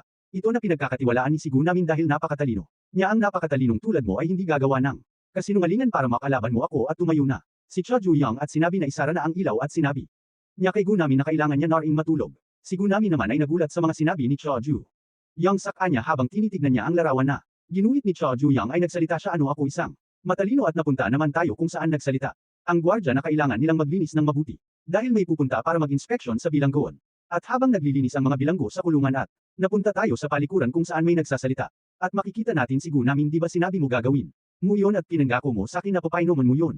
Sa kanya sabi ng lalaki ngunit bakit ngayon umaatres kana at sa isip naman ni Gu Namin na hindi niya dapat sinabi na gagawin niya iyon at nagsalita siya na si Cho Juyang hindi daw naman sinasadya na sabihin na madumi ka isa siyang introvert na tao kaya sinabihan niya akong humingi ng tawad sa iyo para sa kanya nagsalita naman ang lalaki na nagsisinungaling na naman si Gu Namin at bigla niyang sinuntok si Gu Namin sa tiyan at tumilapon naman ang si Gu Namin at sinabi pa ng lalaki ng paulit-ulit ang ika-7,179 na ay hinding-hindi. Kung mapapatawad kaya ikaw ay hindi ko rin mapapatad. Habang sinasabi niya ito sinipa niya si Gu Namin habang inaapakan niya ang ulo ni Gu Namin sabi ng lalaki na kailangan niyang alisin si Gu Namin. At si Cho Juyang habang ang tubig naman ay binablush niya at sa isip ni Gu Namin na mamamatay na siya at habang unti-unti nang umaangat ang tubig at nahihirapan na rin huminga si Gu Namin sa kanyang isip ay mamamatay. Na talaga siya reto at may bigla naman ang salita kong ano-anong ginagawa nila sa palikuran napakadumi reto. Nang marinig naman ito ng lalaki tila ba nagalit ito. At sinabi ni Cho Juyang ang lalaki ay napakadumi. Talaga tinawag naman ni Gu Namin si Cho Juyang kung bakit daw ba ito natagalan at napunta naman tayo kung saan naglilinis si Cho Juyang at bigla naman lumapit si Gu Namin at sinabi nito na may kailangan siyang sabihin kay Cho Juyang. Tinanong naman ni Cho Juyang kung ano yun at sinabi ni Gu Namin na may nagbanta sa akin at sinabi na painumin ka ng insecticide na gulat.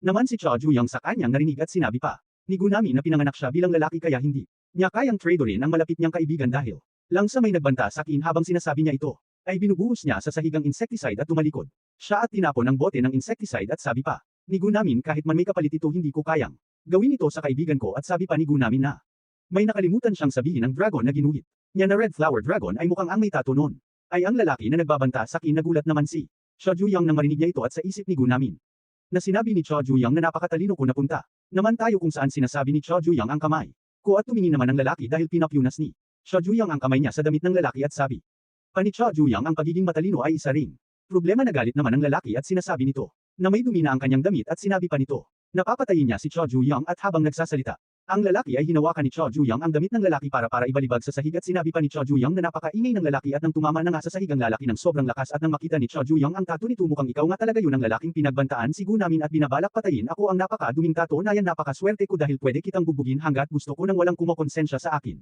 Sa isang arena kung saan may isang kalahok na kilala sa kanyang signature move kung saan hindi makakatakas. Ang kalaban kilala rin siya bilang isang madayang manlalaro. At malupit dahil hinahawakan niya ang kamay ng kalaban.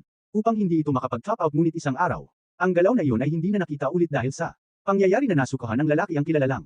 Manlalaro na yun dahil sa kanyang maduming laro ay hindi na ulit nakalaban sa arena dahil nagkaroon siya ng kahinaan na kung saan meron siyang germophobia. Dahil at napunta tayo kung saan tinatawag ni Choju Yang ang lalaki na germaphobe. Ano, hindi mo peren ba? Sasagutin ang mga tanong ko sa'yo, sabihin mo sa akin ang lahat ng nalalaman mo tungkol sa Heavenly Dragon. Hindi naman sumagot ang lalaki, sinabi lang nito ang sahig dito ay napakadumi, ang balat ko ay madudumihan. At habang sinasabi niya ito ay naghanda siya para umatake kay Choju Yang, ngunit bago pa man tumama ang atake niya kay Choju Yang ay sinuntok na siya ni Choju Yang at sabi nito habang pinagsusuntok niya ang lalaki. Kahit na sa ganitong sitwasyon ay nag-aalala ka pa rin. Para dyan habang nakikita ito ni Gu Namin ay nasabi niya sa kanyang isip na para lang isang lamok ang lalaki na pinagsusuntok ni Choju Yang at nagagalak siya. Dahil hindi niya kalaban si Choju Yang at sabi naman ng lalaki, ikaw na 7,199 na papatayin kita, sabi naman ni Choju Yang ayaw kung gawin ito dahil nakakadiri.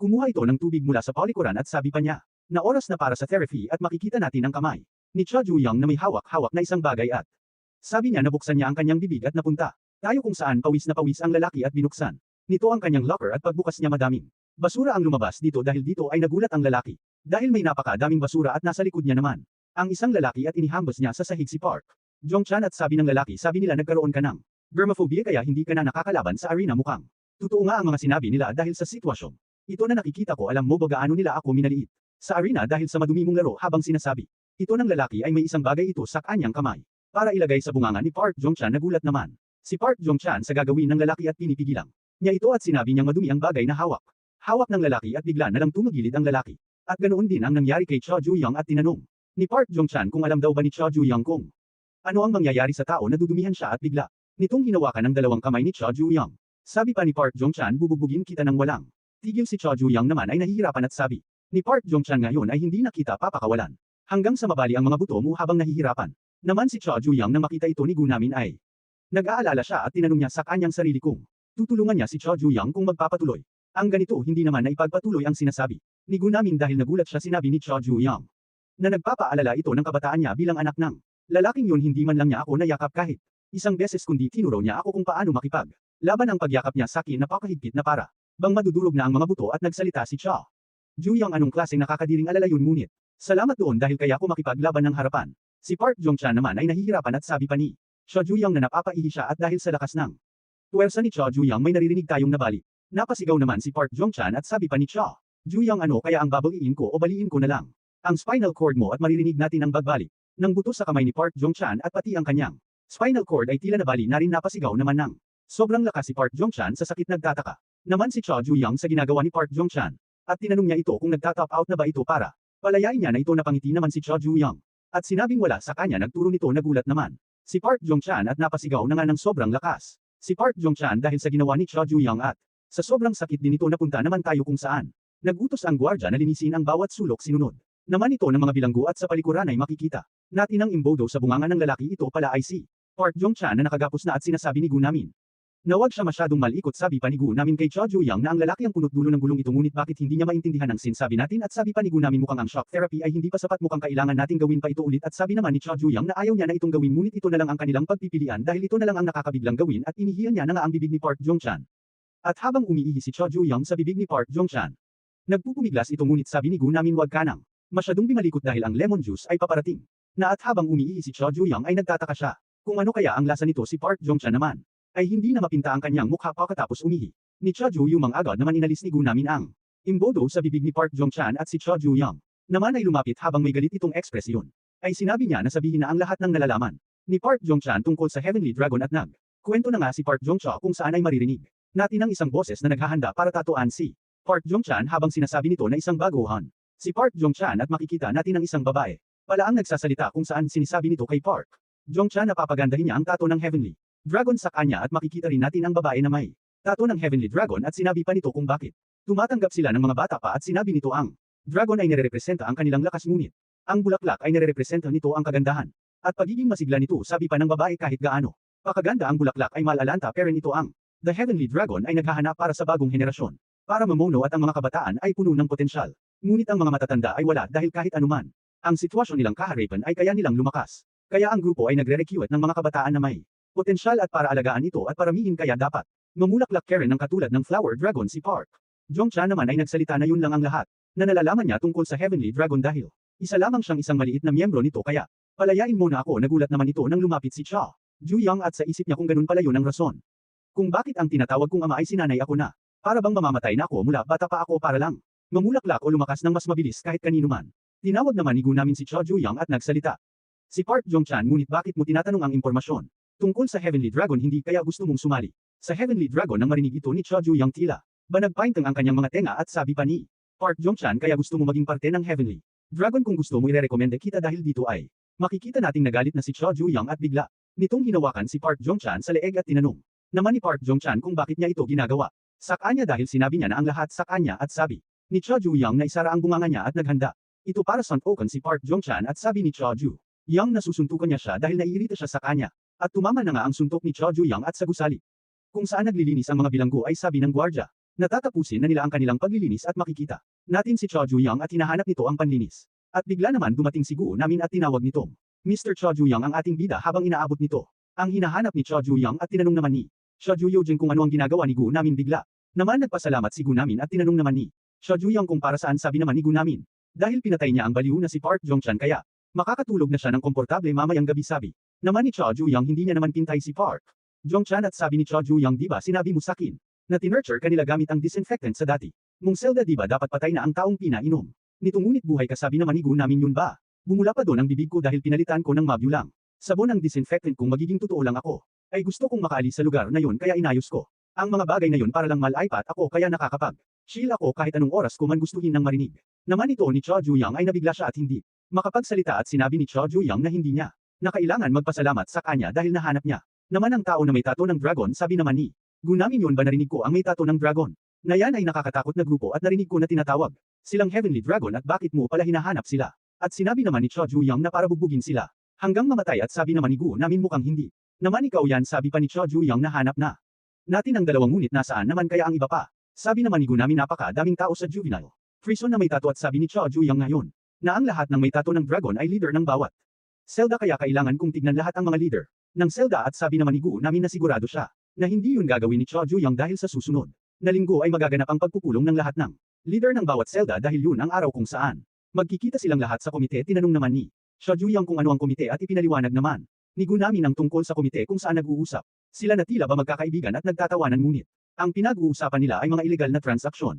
At habang pinapaliwanag ito ni Gu namin ay sobrang lapit niya na kay Cha Juyang kaya pinalayo ni Cha Juyang kanyang mukha. Sabi pa ni Cha Juyang kung ganun maganda ito dahil ang ibig sabihin nito ay pupunta ang lahat ng leader ng bawat selda. Sabi naman ni Gu namin ngunit kailangan mong mag-ingat. Sabi naman ni Cha Juyang para saan? Sabi naman ni Gu namin hindi mo naman at nakakalimutan na nasa juvenile prison tayo kung saan tinipon ang lahat ng pinakamapanganib na kriminal sa bansa natin kaya wag gagawa ng galaw para makipaglaban sa kanila. At sa komite naman kung saan nagaganap ang pagpupulong kung saan madaming mga bilanggo at bigla naman may nagsalita ang may puting buhok na sila Park Jongchan ay wala na nagsalita naman ang lalaki na narinig niya ang pangalang ng nakatalo sa kanila ay Cha Juyang at makikita rin natin ang lalaki na may tato ng dragon sa leeg at may nagtanong sa kanya kung interesado ba siya kay Cha Juyang at sinagot niya naman ito na hindi at may nagsalita pang isang lalaki na kailangan na nilang talunin si Cha Juyang at ilagay ito kung saan lang dapat ito lumugar. Tinawag naman ito ng malaking lalaki Hang Tae dahil ang kanilang boss ay gusto ng kapayapaan. Bigla naman bumukas ang pinto at nagsalita ang pumasok sa pinto. Napakadali nilang hanapin at kinuha nito ang pala. Makikita natin si Cha Juyang at binali niya ang pala. Bigla naman tumakbo si Cha Juyang papunta sa lalaking may tato ng dragon sa leeg at sabi ni Cha Juyang na pipigilan niya na silang dumami pa. Sinasabi niya ito habang nakatutok ang kahoy na binali niya sa pala. Habang naghaukay ang mga bilanggo may nagsalita na makinig daw si Magayem dahil ngayon daw ang araw kung saan si Cha Juyang ay dadalo sa pagpupulong ng mga leader ng selda. Nagtataka naman si Magayem kung ano ang pinagsasabi ni Gu namin at tinanong niya kung ano yun. Sabi naman ni Cha Juyang kahit siya ay hindi niya rin alam ang mga detalye at sabi naman ni Gu namin na ipapaliwanag niya sa kanila ang pagpulong ay kung saan nagpupulong ang bawat leader at inaprobahan ito ng warden. Ang lugar na yon ay napakapanganib dahil nangyayari doon ang pakikipagpalit at transaksyon ng mga illegal na mga bagay at nandun rin ang mga malalakas na bilanggo. Narinig ko rin na maikukumpare sila sa isang malaking organisasyon at nagsalita naman si Magayem na magkaroon ng magandang pagpupulong si Cha Juyang at mag-ingat ito na bigla naman si Gu namin dahil yun lang daw ang masasabi ni Magayem at sabi pa ni Gu namin dapat sabihin niya ito ng may sinseridad at sabi pa ni Gu namin na pinapa-alalahan niya si Cha Juyang na ang lugar na yun ay puno ng panganib kaya huwag ka gagawa ng gulo kahit anuman ang mangyari. At napunta naman tayo kung saan nabigla ang mga tao doon sa pagpupulong sa ginagawa ni Cha Juyang at sabi ni Cha Juyang bago pa man kayo ramami at mamulaklak ay uubusin ko na kayo. At habang nakatutok naman ang Kahoy sa leeg ng lalaki tinanong niya si Cho Ju-young. Kung ano ang ginagawa niya at sabi naman ni Cho Ju-young. Na makipaglaban siya sa kanya at sabi naman ng lalaki. Nasalamat na lang at nagtataka naman si Cho Ju-young. Kung ano ang pinagsasabi ng lalaki at sabi pa ng lalaki. Ang leader ng bawat selda ay pwedeng gumamit ng karahasan. King gugustuhin nila ginagawa mo ba ito dahil sa patakaran? Ngayon ngunit may nakalimutan kang isang ampo-anteng. Bagay at nung nakaraan ay tinalo mo ang tatlong leader ng selda dahil sa may rason ka at tinatawag rin itong pangangatwiran na iintindihan mo ba ang laban na ganito? Na wala akong makukuhang benepisyo at wala rin akong rason na labanan ka at kung patuloy mo lang nagagamitin ang kamao mo sa mga ganitong bagay at kung sisirain mo ang patakaran na yun ng ibang leader ng selda ay hindi ka hahayaan na makalabas ng buhay rito kung kaya meron ka pa bang balak na saksakin ako nakangiting tanong ng lalaki kay Cho Ju-young at habang nakatutok Perrin. Ang kahoy sa leeg ng lalaki sa isip naman ni Cho Ju-young kung gagalaw ako nang hindi ko pinag-iisipan ay ako ang papintiryahin ng ibang mga leader ng bawat selda at dagdag pa ni Cho Ju-young na tulad nga ng inaasahan ko at kung magiging kalaban ko ang lahat. Dito ang pagkuha ng kontrol sa presintong ito ay magiging mahirap ngunit sinubukan ko lang naman kung magandang ideya ba ito at tumayo naman ang lalaki at lumapit kay Cho Ju-young at nagsalita ito mukhang sa simula. Palang ay wala ka namang planong saksakin ako at sabi pa ng lalaki kay Cho Ju-young mula sa iyong mga kinikilos. Mukhang ang mga pantirya mo lang ay ang kasali sa Heavenly Dragon mukhang hindi mo talaga alam ang lulugaran mo. At naglakad na nga papaalis ang lalaki at sa gusali. Kung saan nagkakaroon ng pagpupulong nagsalita ang isang lalaki na ngayon ay sisimulan na natin ang pagpupulong. Ngunit may tatlong hindi makakadalo sa pagpupulong. Na ito dahil sa kanilang mga natamong pinsala ang tinutukoy. Nang lalaking nagsasalita ay ang mga nakalaban ni Cho Ju-young at nagsalita naman ang isang maliking lalaki. Habang hawak-hawak nito ang rosaryo na nakakaawa ang tatlo sa kanilang sinapit at nagsalita pa ang lalaking. Nakasalamin na ang dahilan kung bakit hindi makakadalo. Ang tatlo ay dahil kay Cho Ju-young napalingon naman. Ang malaking lalaki kung nasaan si Cho Ju-young dagdag. Panang nagsasalita si Cho Ju-young rin ang bagong leader ng selda ng ika-36 at pinag-usapan naman si Cho Ju-young kung siya nga ba ang tao na pinag-uusapan kamakailan. Lang at sabi pa ng isa nagwapo rin siya at tinanong naman ng isang lalaki kung saang kasali si Cho Ju-young at habang seryoso lang si Cho Ju-young sa kanyang isip na 15 leader ng selda ang nagtipon dito ngunit hindi ko mahanap ang may ibang tato pa ng Heavenly Dragon hindi tulad ng lalaking yan at tinanong naman ng lalaki na kung may kailangan ba siyang sabihin bilang bagong leader ng selda ng ika-36 at tumahimik naman si Cho Ju-young at sinabi niya kung ano naman daw ang big deal sa pagiging leader ng selda hindi ko naman ito iniintindi masyado at ang isang lalaki naman ay nainis at nadurog pa nito ang hawak-hawak niya at sabi ng nakasalmin kung gayon magpatuloy na tayo sa susunod na kung saan ang namamalakad dito ang mga leader ng selda o isang tindahan ang kalahati ng kinikita natin ay napupunta sa warden ngunit may isang tao ang hindi nagbayad sa pagkulikta sa bawat buwan yun ay ang gambling den ni Park Donwas at nagsalita ang lalaki na mukhang may maling nangyari sa kanila at ipapangako nila na ipapadala niya ang bayad bago pa matapos ang araw na to at nagpasalamat naman ang nakasalamin sa pagkumpirma at may nagsalita naman ang isang lalaki na may kakaiba siyang narinig na tungkol sa gambling. Den kung saan ang mga laro kung saan dapat may tiwala at tapat ay may nangyayaring pandaraya at habang kakainitan ng dalawa nagsalita naman ang lalaki habang nakangiti na alam naman ng lahat na hindi niya yun makakagawa at kung mayroon man nangyayaring ganun sa aking pasugalan o gambling den ay pwede niyo akong hugutan ng ulo at sabi pa ng nakasalamin ang sunod naman ay tungkol sa pagdistribusyon ng sigarilyo. Sa block 2 at sa isang gusali ay may maririnig tayo na nagsalita na tila ba na nahihirapan ito at sabi nang nagsisalita na tumigil na ito dahil sapat na ang nagawa niya na hindi na ulit at sumigaw na nga ang tao nang napakalakas sa gusali at ang sumigaw. Pala ay isang lalaki na nagsusugal na natalo at sabi naman ng kalaban niya na hindi ito makapaniwala na mananalo siya gamit ang kanyang maruruming kamay at sabi naman ng lalaki na mananalo na siya sa susunod. At sa gusaling ito ay naririto ang gambling den o pasugalan. At may nagsalita na lalaki sa kanyang kausap na tila babago raw ito sa gambling din at ang pangalan pala ng lalaki ay Ji-yuno ang gambling den dealer at sabi pa ni Ji-yuno ang laro dito ay simple lang tulad ng isang bahay ang bawat table dito ay may iba't ibang laro at dahil baguhan ka palang inirerekomenda ko sa iyo. Ang dice game yun ay nakakatuwa ganun ba tugon naman ng kausap ni Ji-yuno at makikita natin si Cho Ju-young. Pala ang taong ito at sabi niya na baka lalero lang siya ng isang round ng dice game at habang inaalala naman ni Cho Ju-young ang sinabi ng lalaki tungkol sa pangangatwiran at nagtataka naman si Ji-yuno na tila ba malalim ang iniisip ni Cho Ju-young at sabi pa ni Cho Ju-young sa kanyang isip na pwede niyang bubugin ang lalaking may tato ng Heavenly kung meron lang siyang rason o pangangatwiran na pwede kong gawin ng kahit ano habang sinasabi niya ito sa kanyang isip ay bigla siyang sumantok sa sahig at tinanong naman ni Ji-yuno kung ano ang ginagawa niya sabi naman ni Cho Ju-young na tignan mo nga naman may magnet sa loob ng dice mukhang mandiraya ka talaga. Ang juvenile prison ay inaakal ang nasa pagbabago. Pero yun ang iniisip ng mga tao sa labas ng bilangguan. Ngunit nang pumalit na si Kwon Chang-sok bilang ika-26 na warden ay ang lugar na ito ay puno ng mga ilegal na gawin at kung saan ang kaati ng kinikita ng mga leader ng mga selda sa pamamalakad nito ay napupunta. Sa warden bilang kapalit nito ay nagkakaroon sila ng kalayaan sino kaya ang mag-akala na nangyayari ito. Sa loob ng bilangguan ang mga kriminal ay naging malikhain. Nang tulad ng gambling den at may nagsalita ang isang lalaki na mananalo na sana siya ngunit naubos na ang kanyang pera sigurado akong mananalo na ako at nagsalita. Naman ang lalaki sa kanya na mayroong paraan nagtataka. Naman ang lalaking nagsusugal at sabi ng lalaki na papahiramin niya siya ng pera kung may ibibigay kang collateral sabi naman ng lalaki pinagluloko mo ba ako? Bakit mo naman ngayon mo ito sinasabi sa akin? Ang mga tao sa gambling den ay naging adik na sa paglalaro. Nang sugal na punta naman tayo kung saan nagtataka ang lalaki sa ginagawa ni Cho Juyang at sabi pa ni Cho Juyang, tignan mo nga naman, merong magnet sa loob ng dice, isa kang mandiraya. At habang si Cho Juyang naman ay may tinitignan sa paligid ay sabi ng ni Ji Yuno, ano pandaraya, anong ibig mong sabihin, tanong ni Ji Yuno kay Cho Juyang. At habang galit naman si Cho Juyang, hawak-hawak ang dice na may magnet. Sabi nito merong magnet sa loob ng dice para manipulahin ang resulta at nagtataka naman ang mga naglalaro kung totoo daw ba ang sinasabi ni Cho Juyang at kung ganun daw ay ibig sabihin dinadaya lang sila dito. At salita naman si Cho Juyang kung meron daw ba siyang nasabing mali dahil gumagamit kayo ng magnet para lumabas ang numero mo. At tinanggi naman ito ni Ji Yuno na hindi daw totoo ang sinasabi ni Cho Juyang. At sabi pa ni Ji Yuno, ang nakalagay sa loob ng dice ay isa lamang bagay para sa sentro ng gravity at may nilabas si Ji Yuno na magnet at sinabi na ilagay ni Cho Juyang ang sinasabi niyang magnet. At habang nilalapit ni Cho Juyang ang bagay ay makikita nating nalaglag ito. At sabi pa ni Ji Yuno na kung magnet yang bagay na yan ay didikit yan, ngunit nalaglag lang ito. At sabi pa ni Ji Yuno, nakikita mo naman na ito ang tunay na magnet at ang bagay na sinasabi mong magnet ay hindi. At ang mga naglalaro naman ay nagsalita na natakot siya dahil akala niya totoo ang sinasabi ni Cho Juyang. At tinanong naman ng isang lalaki kung bakit daw ba yan gumagawa ng gulo dito. At may sumagot naman na baga dahil sa pera. At nagsalita naman si Ji Yuno habang nakangiti ito na ngayon ay sisimulan ng nila ang laro. Habang tumingin naman ang lalaking may tato ng Heavenly Dragon sa direksyon kung nasaan sila Cho Juyang. At sabi naman ni Ji Yuno na nakakamangha naman si Cho Juyang dahil naubos agad nito ang pera niya. At habang nadidismaya naman si Cho Juyang at sa kaniyang isip na sigurado siyang 50% na may pag-asa siyang manalo. At nagtataka siya kung ano ang nangyayari at tinanong niya ang kanyang sarili kung minamalas lang siya ngayon. At tinanong naman ni Ji Yuno kung ubos na ba agad ang pera ni Cho Juyang. At si Cho Juyang naman ay may kinukuha at sinabing isang pirasong papel na lang ang natitira sa kanya. At sabi naman ni Ji Yuno na magaling si Cho Juyang para sa isang baguhan at may nagmura naman. Sabi pa nito na isa talaga itong pandaraya na palinggan naman si Cho Juyang kung nasaan ang nagsasalita. At habang nagwawala ang lalaki dahil dinadaya raw siya ng gambling then dahil lahat daw ng laro dito ay may pandarayang nangyayari. At si Cho Juyang naman ay tahimik lang. At may makikita naman tayong isang tao na naglalakad.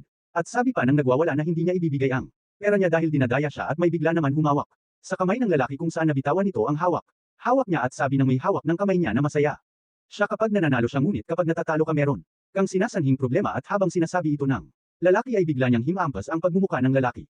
At habang nakangiti naman na tinanong ng lalaki, ano pandaraya, meron ka bang ebidensya? At sabi naman ng lalaki habang dinidiin Karen ang banyang mukha na hindi na yun kailangan. At sabi naman ng lalaki na ganun ba? Kung gayon mukhang emosyon mo lang ang pinapairal mo. At habang nanlilisik ang mata ng lalaki at sabi nito, kung gagawa ka ng gulo at wala kang ebidensya ay magkakaroon tayo ng problema. Yan na tila ba sinasabi ng lalaki na may kalalagyan ng lalaki. At sabi pa nito, dahil sa'yo na istorbo mo ang iba at pasensya na sa inyo dahil ginagawa ko lang ito para sa kaligtasan nyo kaya mapagkumbaba akong humihingi ng tawad. At sabi pa ng lalaki habang nakangiti, kung gayon ay mag-enjoy kayo sa inyong mga nilalaro. At napapahanga naman ang isang lalaki dahil sa lakas ng loob ng lalaki na gumawa ng gulo. At sabi pa ng ibang bilanggo habang tumatawa na mukhang madaming mga tao ngayon ang mga taong nagsasanhi ng gulo. At sabi pa nila na maghanap siya ng bagong trabaho. Kung naiinis siya, si Cho Juyang naman ay tahimik lang.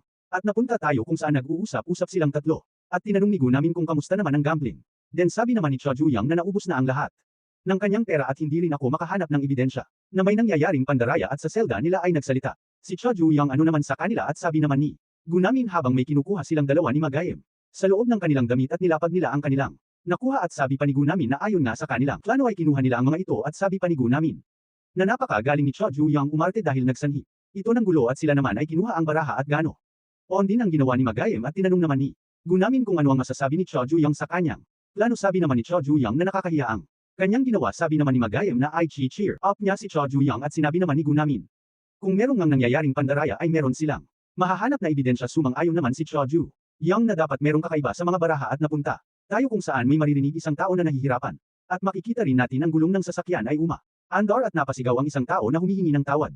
Habang nilalapit ang mukha ng lalaki sa gulong ay sabi niya na humingi na siya ng tawad. At patanong naman na nagsasa ang lalaki na anong sabi mo na ang gambling then ay pandaraya ang taong tulad mo na pinapakalat ang mga ganang usapin. Habang sinasabi ng lalaki ito ay nilalapit nito ang mukha ng lalaki sa gulong. At ang lalaki naman natatakot at tuluyan nang inilapit ng lalaki ang mukha ng lalaki sa gulong ng sasakyan na umaandar. At maririnig natin ang malakas na pagsigaw ng lalaki at makikita natin na may tumutulo na dugo. At may naglalakad na lalaki at hinungin ito ng tawad. At tinanong naman ng lalaki kung para saan. Habang inaabot ni Ji Yuno ang tiwalya ay sabi niya na dahil hinayaan niyang magsanhi ng gulo si Cho Juyang. Habang kinuha naman ng lalaki ang tiwalya, sinabi niya kay Ji Yuno na hindi niya yun kasalanan kaya wag kang mag-alala. At sabi pa ng lalaki na parang baliw na gawin lang daw ang dapat gawin ni Ji Yuno. At sumang-ayon naman si Ji Yuno. At habang binabangsit ang pangalan ni Cho Juyang na wala siya paki na kung ang habol ni Cho Juyang ay ang lahat ng kasali sa Heavenly Dragon.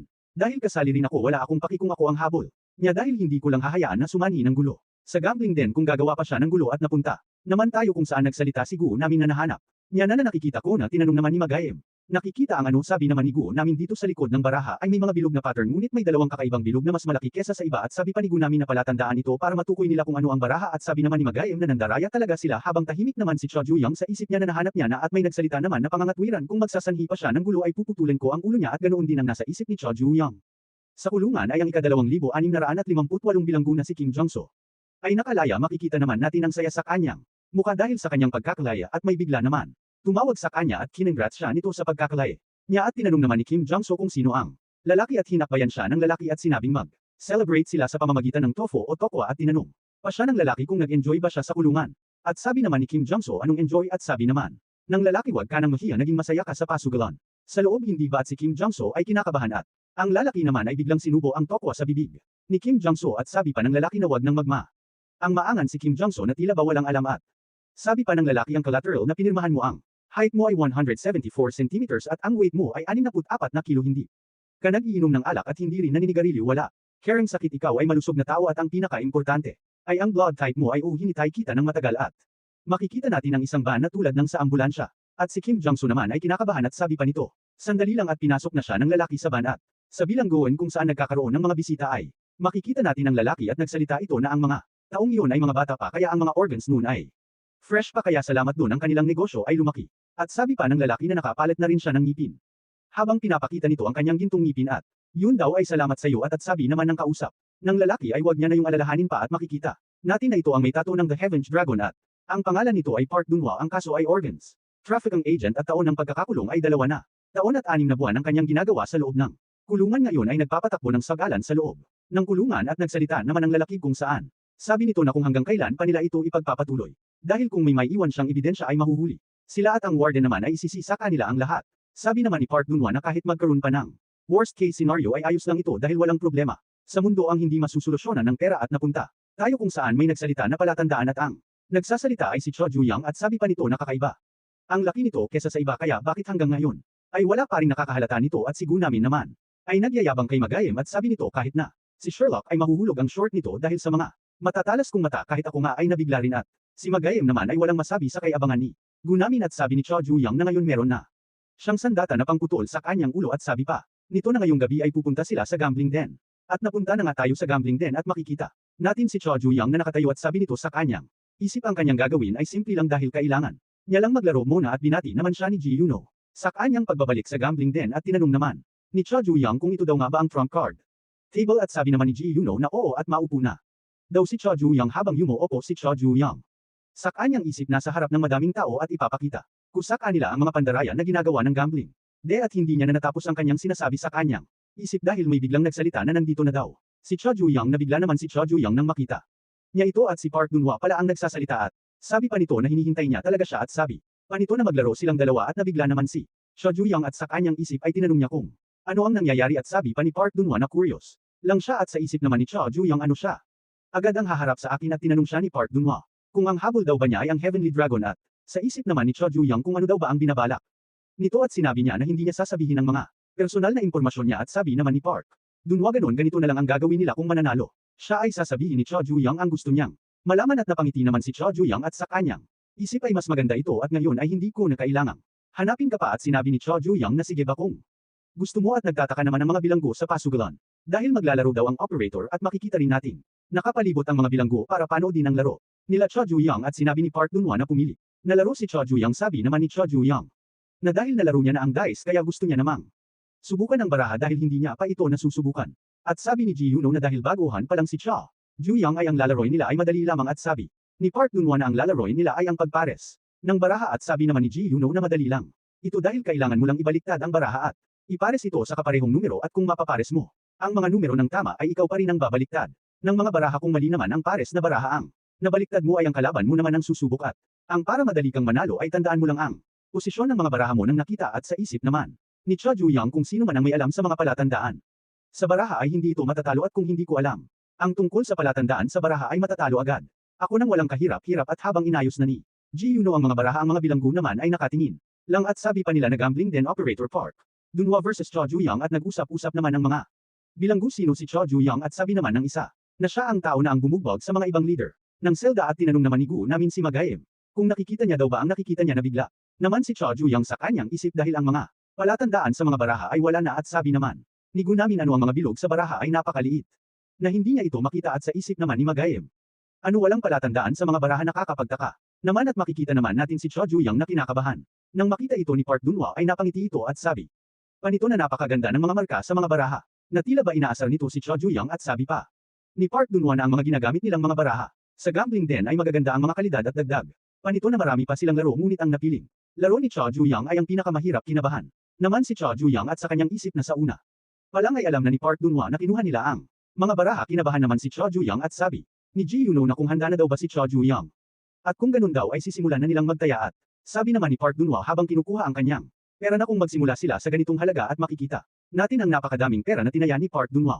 At sabi naman ng mga bilanggo na hindi magiging boring ang laro at sabi ni Cho Ju-young na ngunit wala siyang pera. Nakangiti naman si Ji Yuno at sabi nito na ayos lang yun kung wala siyang pera o kulang basta may cultural siya. Nagtataka naman si Gu namin sa sinasabing collateral ni Ji Yuno at sabi pa ni Ji Yuno na kailangan niya lang na pirmahan ito at lagyan ng check ang mga organs para sa kailangan niyang halaga at nabigla naman si Cho Ju-young at nag-usap-usap ang mga bilanggo na narinig niya lang ito sa mga usap-usapan tungkol sa pagkakaroon ng collateral at mukhang totoo ng ito at sabi pa ng isa na talagang ang nangyayari ito sa detention center at si Park Dunhwa ay seryoso lang na tinitignan si Cho Ju-young at sabi nito kung natatakot daw ba si Cho Ju-young at sa isip naman ni Magayem na may panlalagong nangyayari sa larong ito at walang asang manalo si Cho Ju-young sa larong ito at si Gu namin ay kinakabahan naman at sa isip nito ay nagpapasalamat ito dahil nalaman nila agad ang tungkol dito at pwede nang sumuko si Cho Ju-young at hindi na maglaro at habang pinipirmahan na ni Cho Ju-young ang collateral ay sabi nito na wag nilang babawiin ang mga sinabi nila na makakapaglaro siya ng walang pera hanggat may collateral siya. Nagulat naman si Ji Yuno at pati sila Gunamin ay tinanong niya kung ano ang kinagawa niya at sabi naman ni Magayem na baliw si Cho Ju-young at sabi ni Cho Ju-young na hindi niya ito mahihindian at makikita natin natapos ng permahan ng collateral at sabi pa nito na mula sa buhok niya hanggang sa mga kuko niya ay seryosong sinabi ni Cho Ju-young na itate niya ang lahat ng meron siya sa kanyang katawan.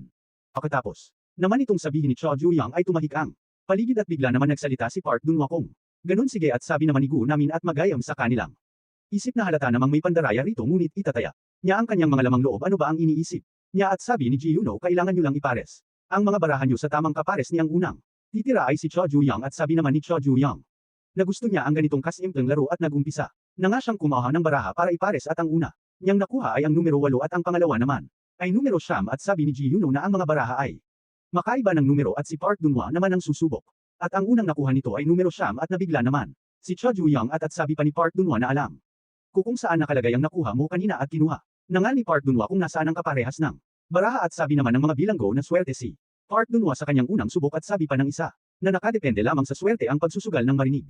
Naman ito ni Park Dunhwa ay nagbago naman ng ekspresyon at ibisabi nito sa kanyang isip anong sabi niyo swerte.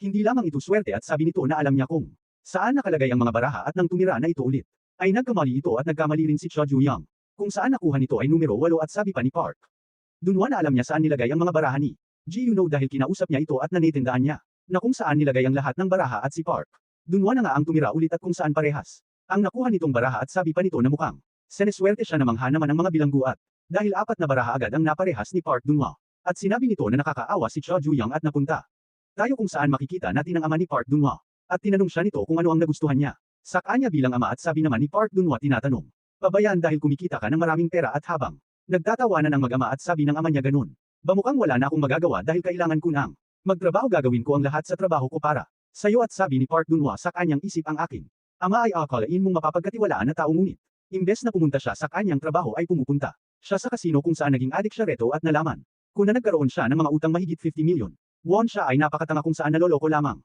siya at bumalik na tayo kung saan sinasabi ni Park Dunhwa na mukhang ang swerte ay nasa kanyang panig at sabi nito sa kanyang isip na hindi siya tanga tulad ng kanyang ama at sabi nito na hindi siya makapaniwala na nakuha niya ang mga magkakapares na baraha. Nagulat naman si Cho Ju-young at sabi pa ng mga bilanggo di ba hindi parent siya nakakakuha ng magkaparehong baraha.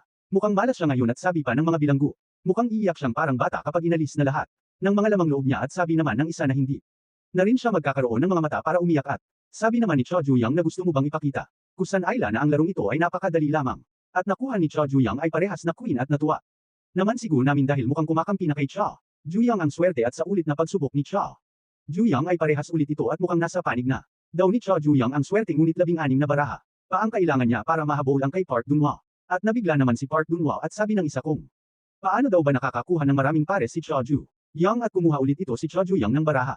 Kung saan ay magkapares ulit ito at paulit-ulit itong nangyari kung saan kaunti na lang ay mahahabol niya.